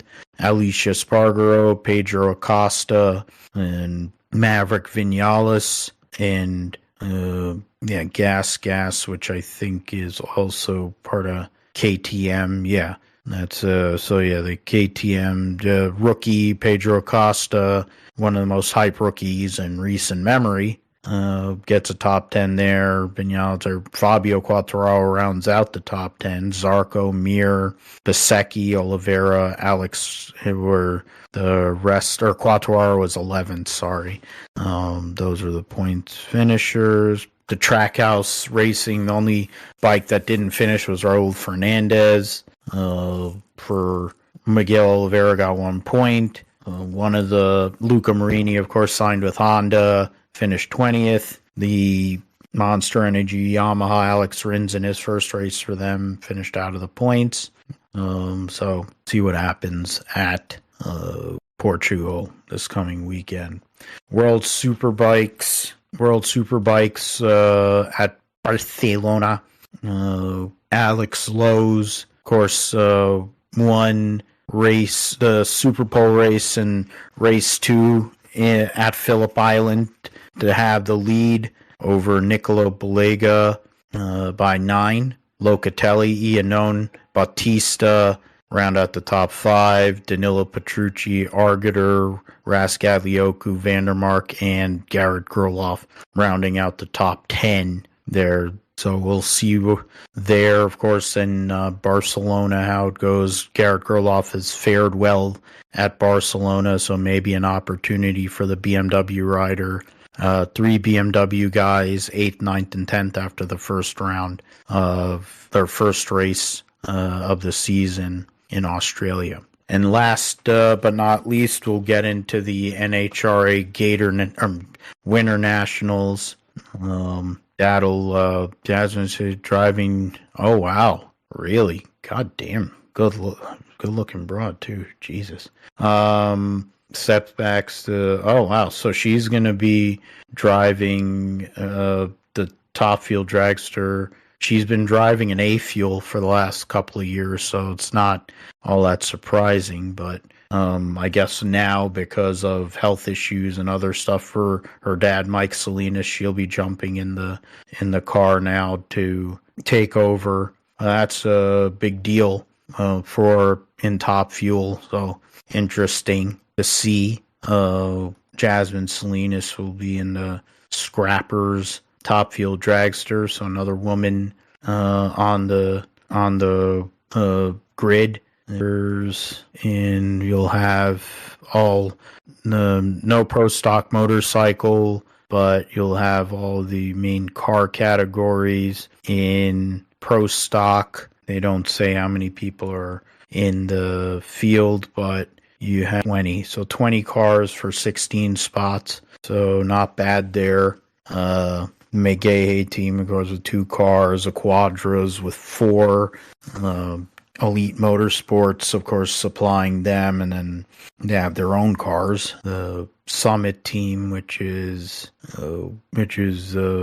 by Eric Latino, which I think, and Greg Anderson own that group. So they got 4 cars at least out there. So Eric Ender's been winning plenty recently. So let's see if somebody can actually end that in the Chevy benefit there. In funny car. Go and count. They don't bother to put that there, of course. That's a great name for a car. Hot for Teacher. There you go. That's a great name for a funny car. See, 21 cars for 16 spots in funny car. Miladinovic. I don't know. I probably butchered his name. Whatever. He's the car that has Hot for Teacher on it, so credit to him. You got Bobby Bodie, Christopher Morel, whoever he is, Jason Rupert, whoever he is, Jeff Deal, Jim Campbell running an old car, Steve Densham, Austin Prock, of course, qualified number 1 at the Gators, Daniel Wilkerson, and his teammate is Chad Green, sorry.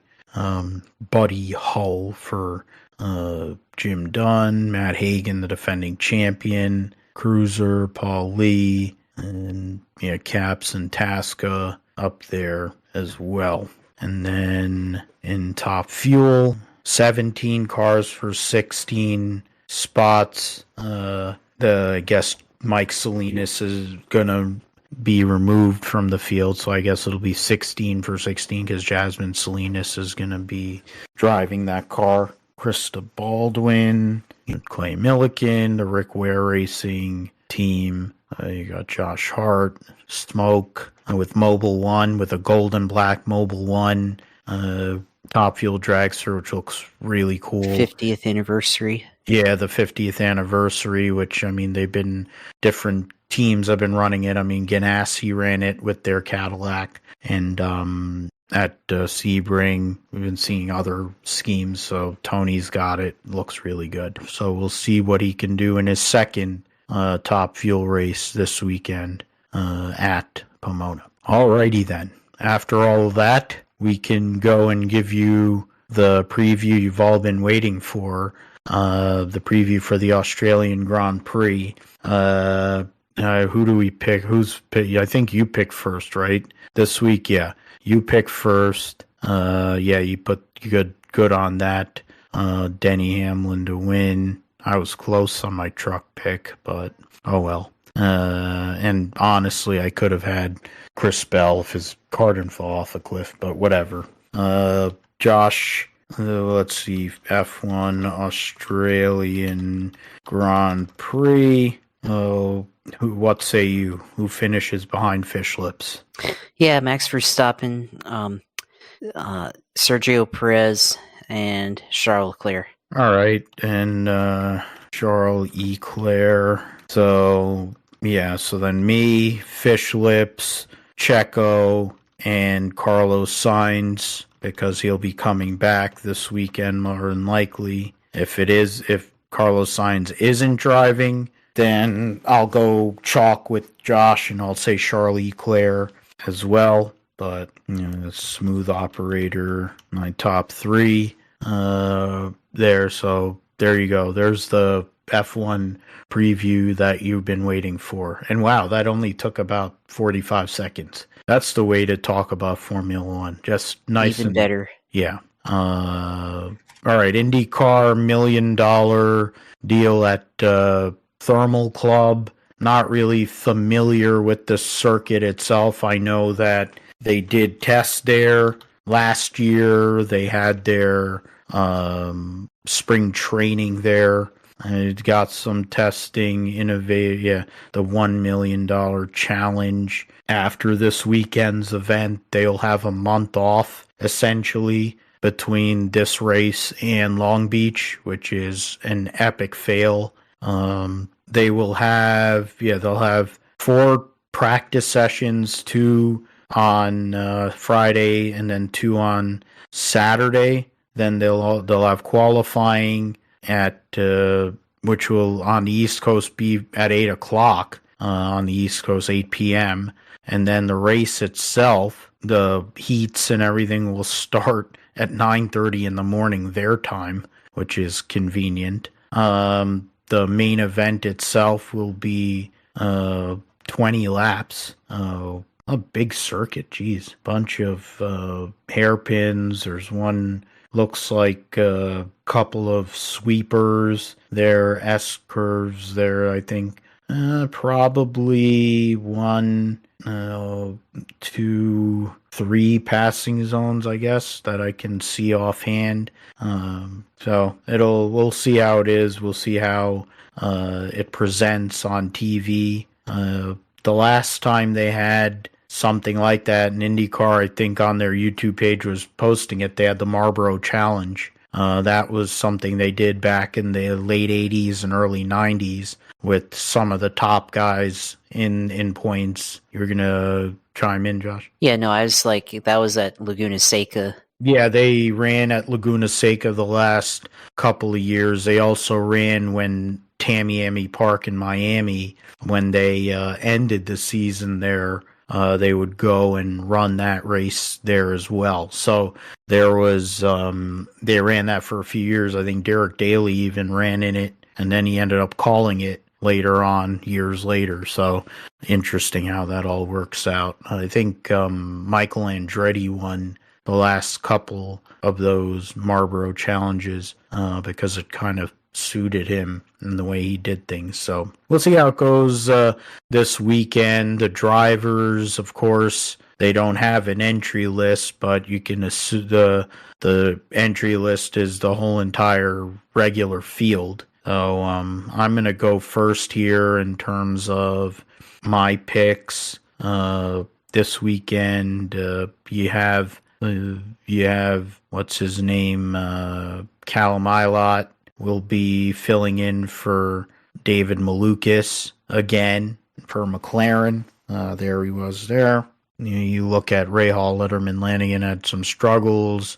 Meyer Shank, mixed bag, struggles for Dale Coyne. Ed Carpenter Racing was kind of a mixed bag as well. Chip Ganassi Racing had a rough weekend qualifying-wise, and it kind of went over into the race too. Root Beer Floathead had a decent run. So, I mean, you look at, there was 27 cars in the field, so I guess the top 14. Well, okay. So my pick to win the $1 million challenge this coming weekend is going to be Scott McLaughlin. I'm going to pick a Penske car to hedge. I was feeling a different way, but I'm hedging with Scotty and the Thirsty Threes. They had a ton of pace at St. Petersburg. I think there are some aspects of street course racing with some of the parts of the circuit. So Scotty McLaughlin is my pick to win. And then in terms of my wild card choice, I said I will not pick Romain Grosjean ever again, basically, and after St. Petersburg, and at least for this weekend, I'm going to stick with that. My wild card pick will be Marcus Ericsson because he's not going to last there very long, so I might as well pick him when I have a chance in that level.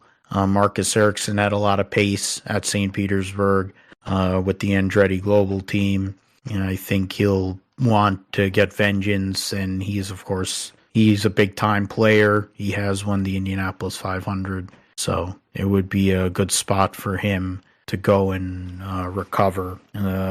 Josh, what say you in terms of the IndyCar Series race at Thermal Club? Yeah, I think I'm just going to go with Alex Palou here to win this challenge here.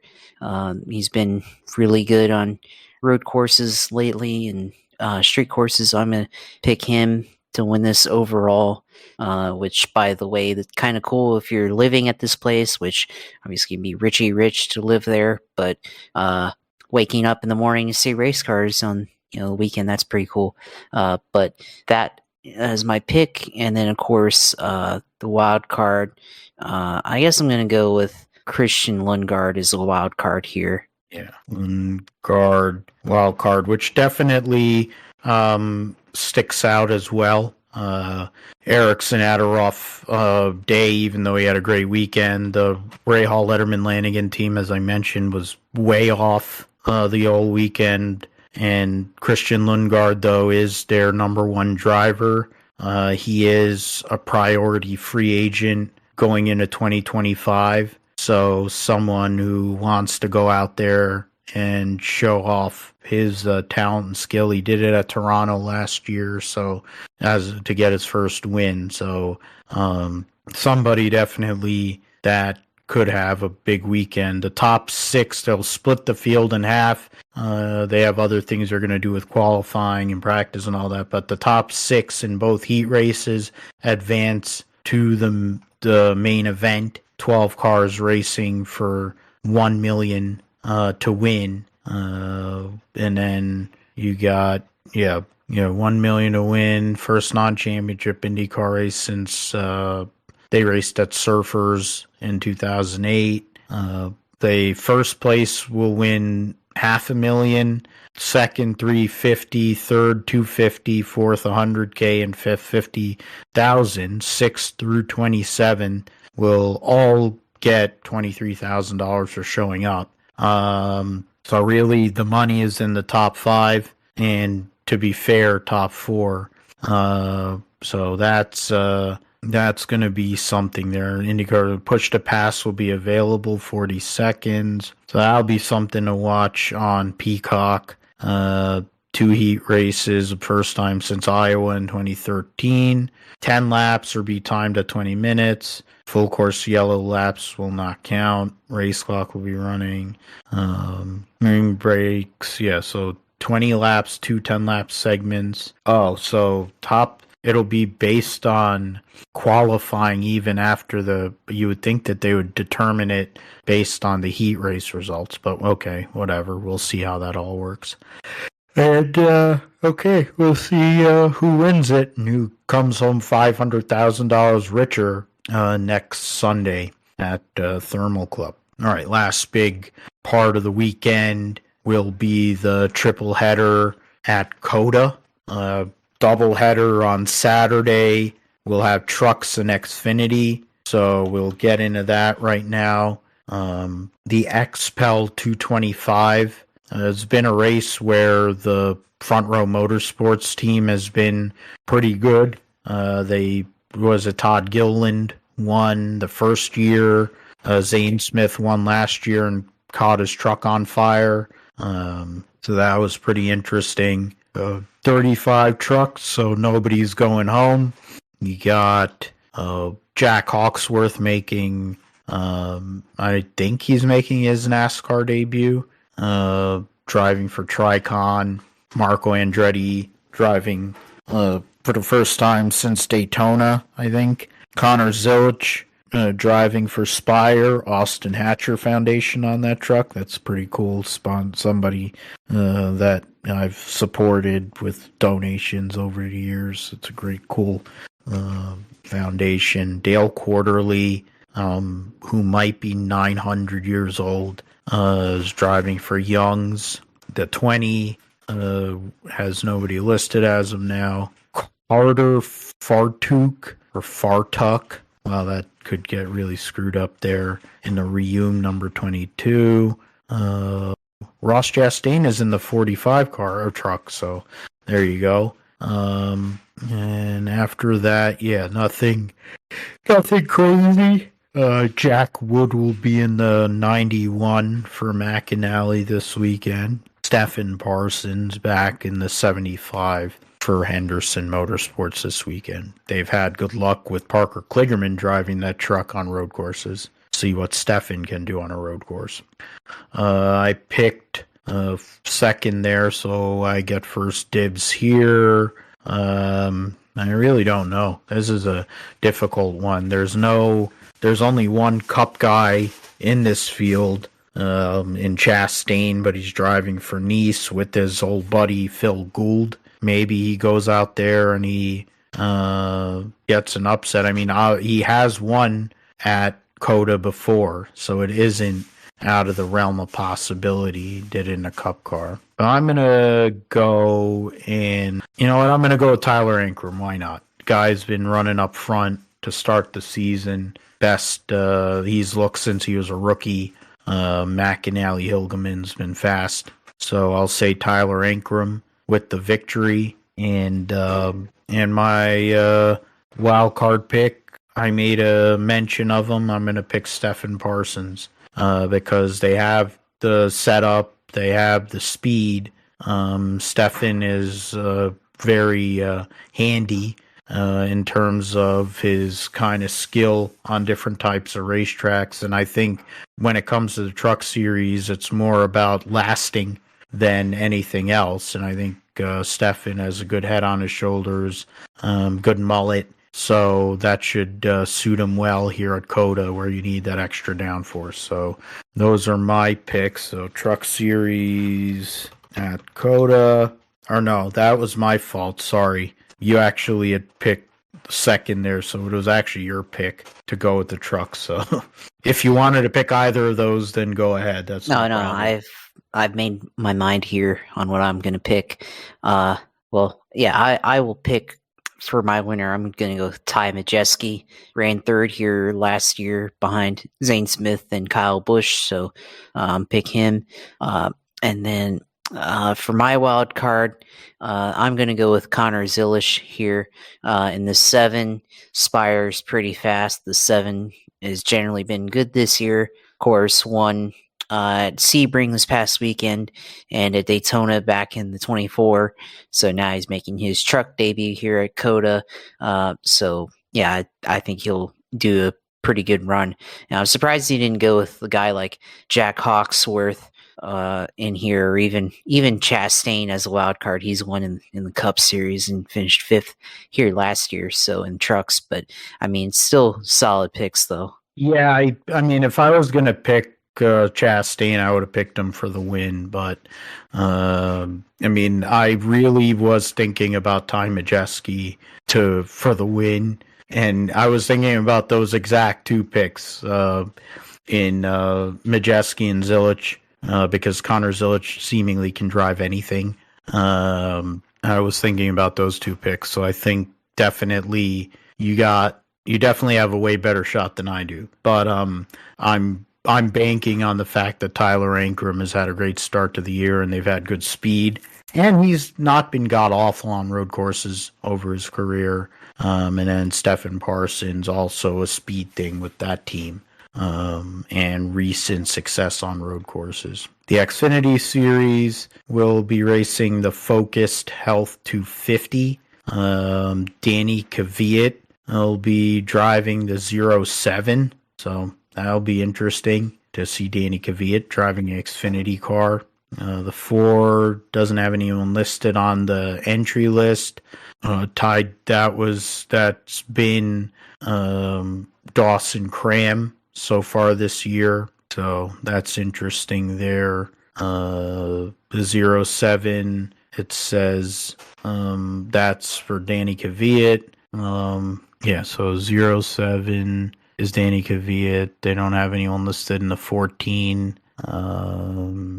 So everybody else is basically, Ty Dillon will be in the 6 for JD Motorsports. Kyle Larson will be driving in the Hendrick 17. Keebler Gibbs will be in the 19 and John Hunter Nemechek will be in the 20. So I think we might know where our winner's coming from. Ed Jones in the 24. Sage Karam in the 26. Jeb Burton driving a Golden Corral car. RSS, Kaz Gralla actually driving for RSS Racing. Austin Green. Who the hell is Austin Green? Alex LeBay driving for Joey Gase. Preston Pardis driving for his family team. And then, nobody listed right now for the 4. It says Lucas Oil School of Racing. Interesting. Kind of might narrow down who is eligible or who's going to get into that. Nobody's going home from the Xfinity show. 40, or is it 30? Do they have 38 spots, or do they do 40? They do 38 spots, right? I think. In Xfinity? Yeah. There's 41 entries. The spots, but 38? Yeah. It's got to be. They do qualify. Yeah, they only start 38, but there's 40 because the 87 from Peterson Racing Group withdrew.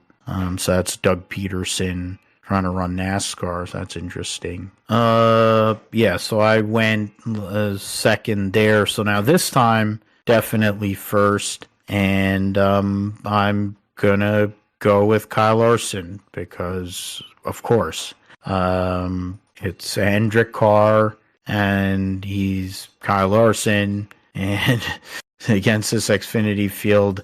I mean, you know what? I'm not going to do that because honestly, I'm going to renege and I'm actually going to go SVG, not AJ Allmendinger. I will go with SVG, Shane Van Gisbergen, to win, lock himself into the playoffs with the victory, beating Cup guys and Larson, Keebler, Gibbs, John Hunter Nemechek, and AJ Allmendinger, because honestly, he is a Cup driver.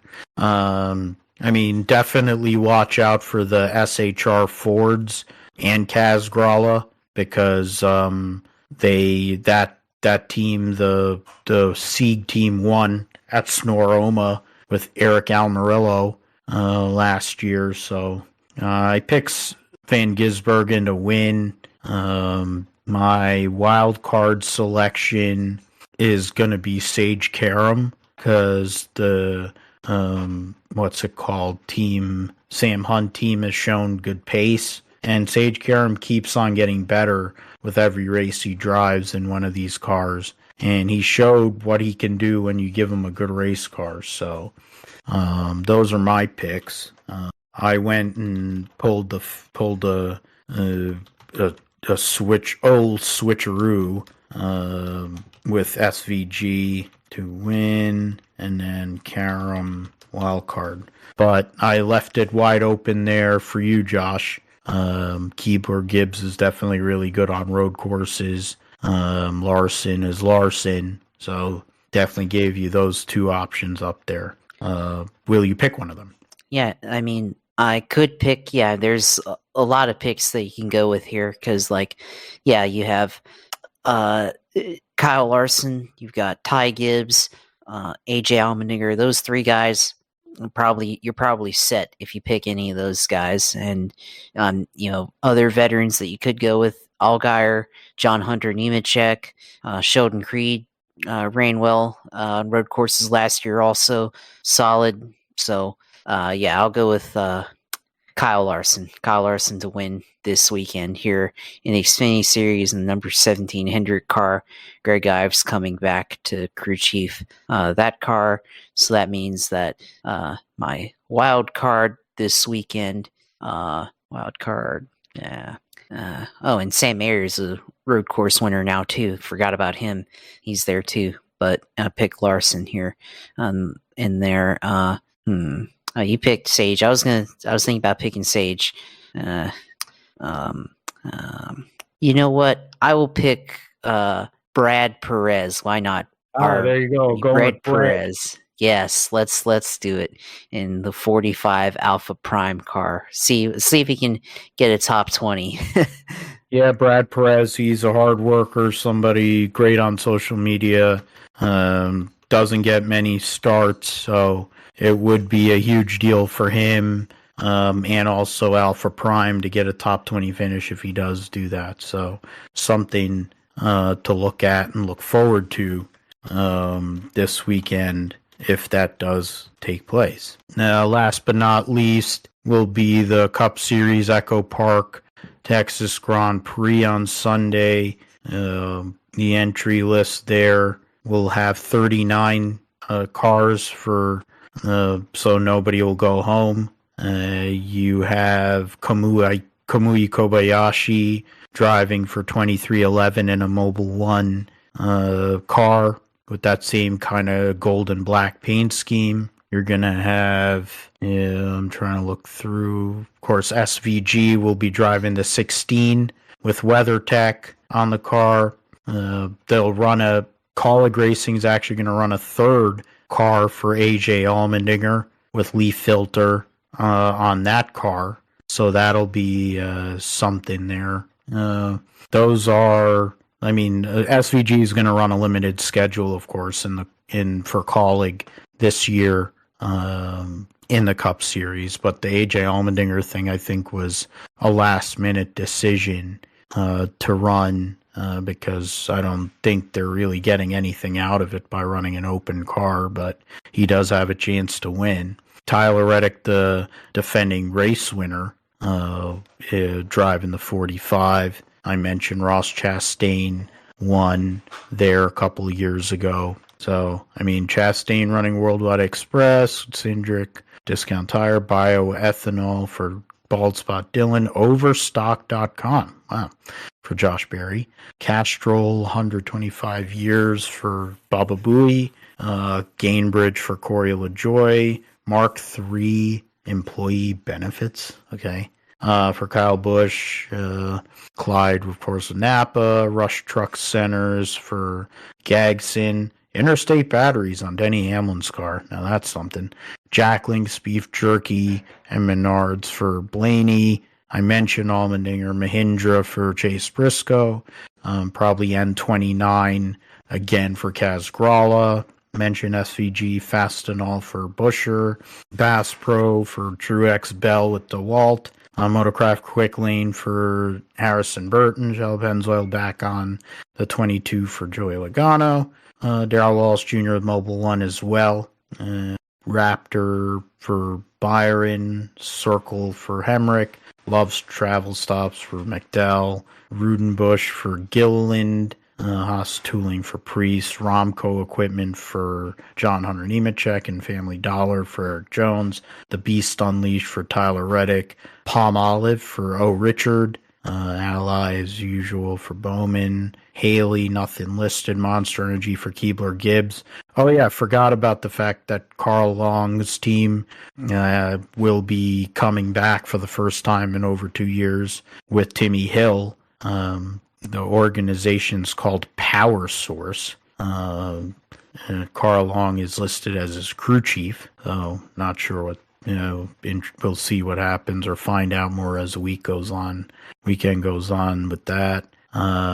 Spire, Zane Smith, Focus Health, the race sponsor, and Carson Osavar, Delaware Life again, insurance, and then Freeway Insurance for Nacho Libre. So, Josh, you get first dibs here on the Cup Series race. It is competitive field. A lot of guys who have road course wins. I mean, Christopher Bell won at the Roval last year, or not Christopher Bell. AJ won the Roval last year. Christopher Bell has done well on road courses. Buescher and Brad Keselowski are two guys that have been really good ever since this car came along on road courses. Chase Elliott used to be the road course king, and then they brought this car out. Hasn't been the same for him. And a lot of people you could choose from, but who are you going to go with to win and as your wild card here this weekend?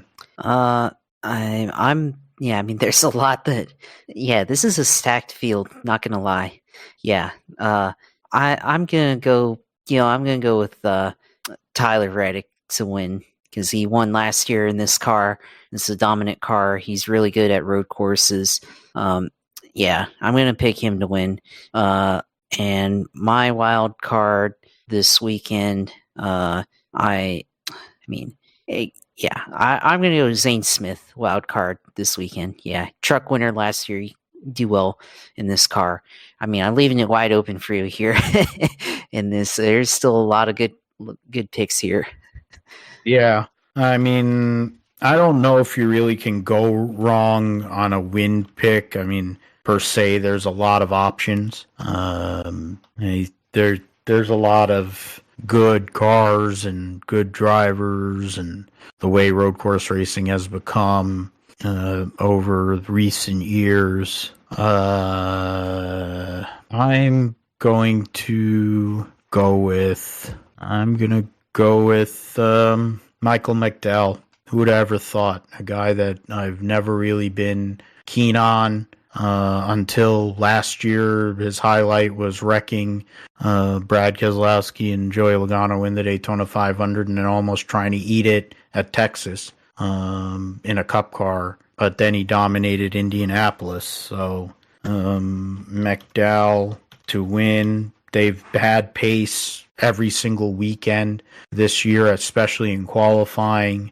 Not the luck to show for it or the results. So that's something that you have to look at. I mean, you go through the field here. You have 35 drivers that have run every race. Zane Smith is dead last in points. He's had a nightmare start. So, I mean, that is a wild card pick. So you got 18. So, yeah. So, that's there is some options there, but my wild card pick's going to be AJ Allmendinger because he's in a theoretical one-off car.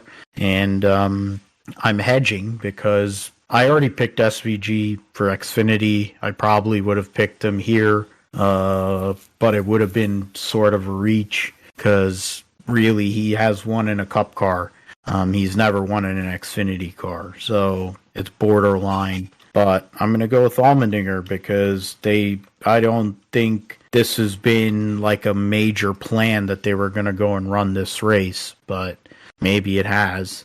Chris Rice, and they all talk about trophy hunting. So Allmendinger running the double along with Shane Van Gisbergen, so we'll see how that all goes. That's my wild card choice. I mean, honestly, if it wasn't him, I was going to have a hard time finding someone to pick. I probably was going to go with Chase if it push came to shove, but AJ Allmendinger was there. So we'll see what our picks do. Josh obviously is seemingly the better prognosticator for these races. He's now winning money with his picks, so I would recommend if you were to bet, I think the safer play is with Josh's picks. And if you want to go and have some fun, go and take mine. But to be fair, I'm not really going off the rails per se with some of my picks. I think I'm using recent trends in my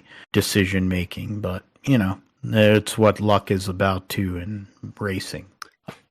Josh, it's your turn now. Let us know what's going on in the world of iRacing and gaming on your sim segment.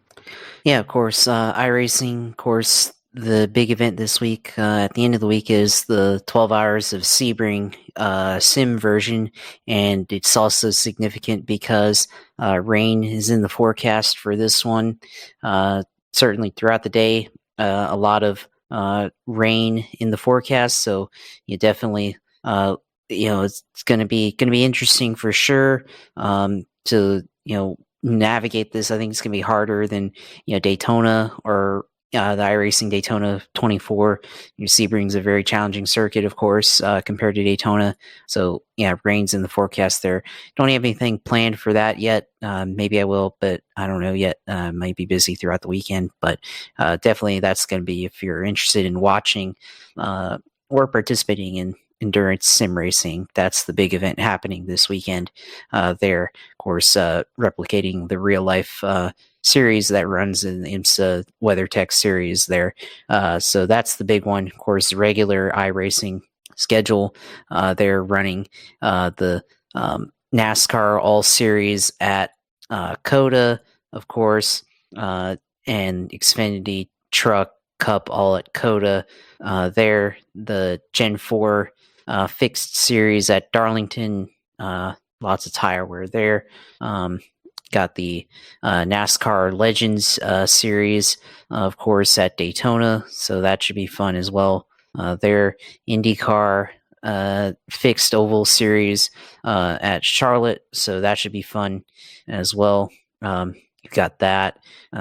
Super late models at Five Flags Speedway there. That should be fun as well. See what else. ARCA series at Iowa, solid pick there for free racing there. Trying to look, see what else. Car Store at South Boston, that's the other one, late model car, so another one there. So you got that. Let's see, oval there, sports cars. So an interesting thing in iRacing now is they've divided the series into sports car and Formula car. So Formula car racing is a separate class now from sports cars. So you have two different classes there. So the sports car series, of course, all road cars and road racing cars, Formula car, all open wheel cars and the like. So there, Watkins Glen for the Mustang Challenge, Skip Barber Challenge at Watkins Glen, Mazda MX-5s at Circuit Day letting on. We've got the Brands Hatch circuit for Toyota GR86, 44% chance of rain, so that should be fun there. Let's see what else. The Skip Barber 2000 cars, which actually that's a Formula car. I don't know why it's listed on the sports car side, but it's there. I guess they aren't quite sorting it out, but it's there. The production car challenge at Watkins Glen, no rain in the forecast there, unfortunately. Hyundai Elantra challenge at Long Beach, you got that. GT4 challenge at Sebring there. And of course, NASCAR at Circuit of the Americas there. The Racing Prodigy series, which that's the series for esports qualifying to get a real ride. Olton Park with the Mazda MX-5s from 2010 there. Nürburgring Endurance Championship at Nürburgring in the Nürburgring circuit there. So that's on the road side and everything. And then Formula car side, the Formula Fords at Sebring with there. So you got 65% chance of rain. So they're really trying to get the rain going, which I think mirrors real life Florida. Right now it's a bit, it's not really rainy, but I know that parts of Florida are very cloudy. So definitely rain in the forecast. And I think last time I looked at the weather, actually there was rain in the forecast. So yeah, that's possible here now on iRacing, mimicking the real life weather here. And then the rookie Formula Fords at Summit Point Raceway there. So no chance of rain there. So you have the Class D Formula Fords and the rookie Formula Fords there with two good circuits to race on. And we've got the Formula one series at Phillip Island. There in the Formula A Grand Tour fixed, Formula A Grand Tour open setup Phillip Island circuit and everything. So Indy Pro 18s at it's at USA Speedway, which is an oval. So road series at an oval track, that should be interesting. There, no participation, of course. USF 2000 also at USA Speedway on the road circuit there, or oval circuit. So got that. Super Formulas, which this is a really popular series as well. Formula 4 Super Formulas at Hockenheimring. I've heard a lot about this series, very popular there.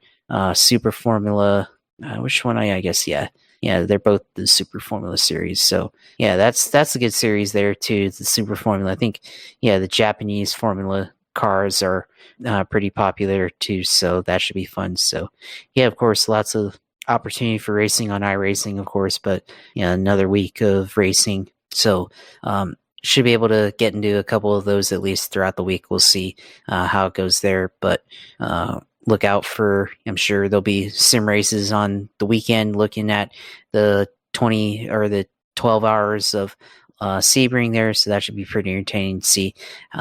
First first simulated version of the race with the rain in the forecast. So that'll be the first major event on iRacing with rain enabled. So that should be entertaining to watch for sure if you're into watching esports and all that stuff. So as always, if you want to follow me on Twitch to see my iRacing, which I did have a rain stream there, go on Twitch TV/usailor2. Go on there and watch all my stuff and see what it looks like to race in the rain at Watkins Glen. I think that's where I streamed. So definitely lots of action there on iRacing. My Twitter, JP Huffine, all the racing stuff. Of course, maybe I should tweet out my picks now like that and everything. No, all risk on whoever wants to hear that. So, and I only put on $5 on Denny Hamlin anyways. So, this is all for fun. Everything, of course, no more than price of a beer or soda, of course, but that's how I like to play. You got that at JP Huffine. So go in there and see all stuff and anything related to this and related to Jaguars information, news, and all that, reactions to free agency period, be on there. JP Huffine on Twitter, and of course YouTube page. We got everything uploaded there at Gripship Pod cast on YouTube. So go in there and subscribe to our page and everything. So glad to talk about it. I had a very interesting racing weekend this past weekend. Looking forward to the next one, of course. First road course scheduled race for the NASCAR series. Looking forward to seeing, any of our picks go through, and honestly seeing if Shane Van Gisbergen can do the double here with Xfinity and Cup coming up on the weekend. Yeah, SVG being one of them. Larson, Keebler, John Hunter also are in there, and AJ Allmendinger, who he's never gotten a double before, but he is somebody that I think is sneakily someone who could end up pulling off the double. But if SVG could do that, it would be huge early in his NASCAR career to go and do that same weekend that his team or AAA team is racing in Australia or in Melbourne. Sorry, they do race in Australia. The V8, Australian V8 Supercars. But we'll see what his replacement does there. You can find me at PGMatthew28. You can find us at GripShirePod on Twitter. Josh mentioned the YouTube page where he uploads the shows. I'm behind on the audio side, but we're going to have last couple episodes up here shortly, and then we'll hopefully get this episode up before the end of the week, and you can listen there. You can also listen to the show on philipgmatthew.com. And basically anywhere you get podcasts, you can get the Gripstrip Podcast. So for Josh, I'm Phil. Thanks for listening to Gripstrip Podcast. And plenty to talk about next week, all the major motorsports series. IndyCar will be on a break for a while. Very busy roundup as well. So plenty to talk about there, and we'll go over it all next week on episode 213 of the Gripstrip Podcast. Take care, and we'll see you next time.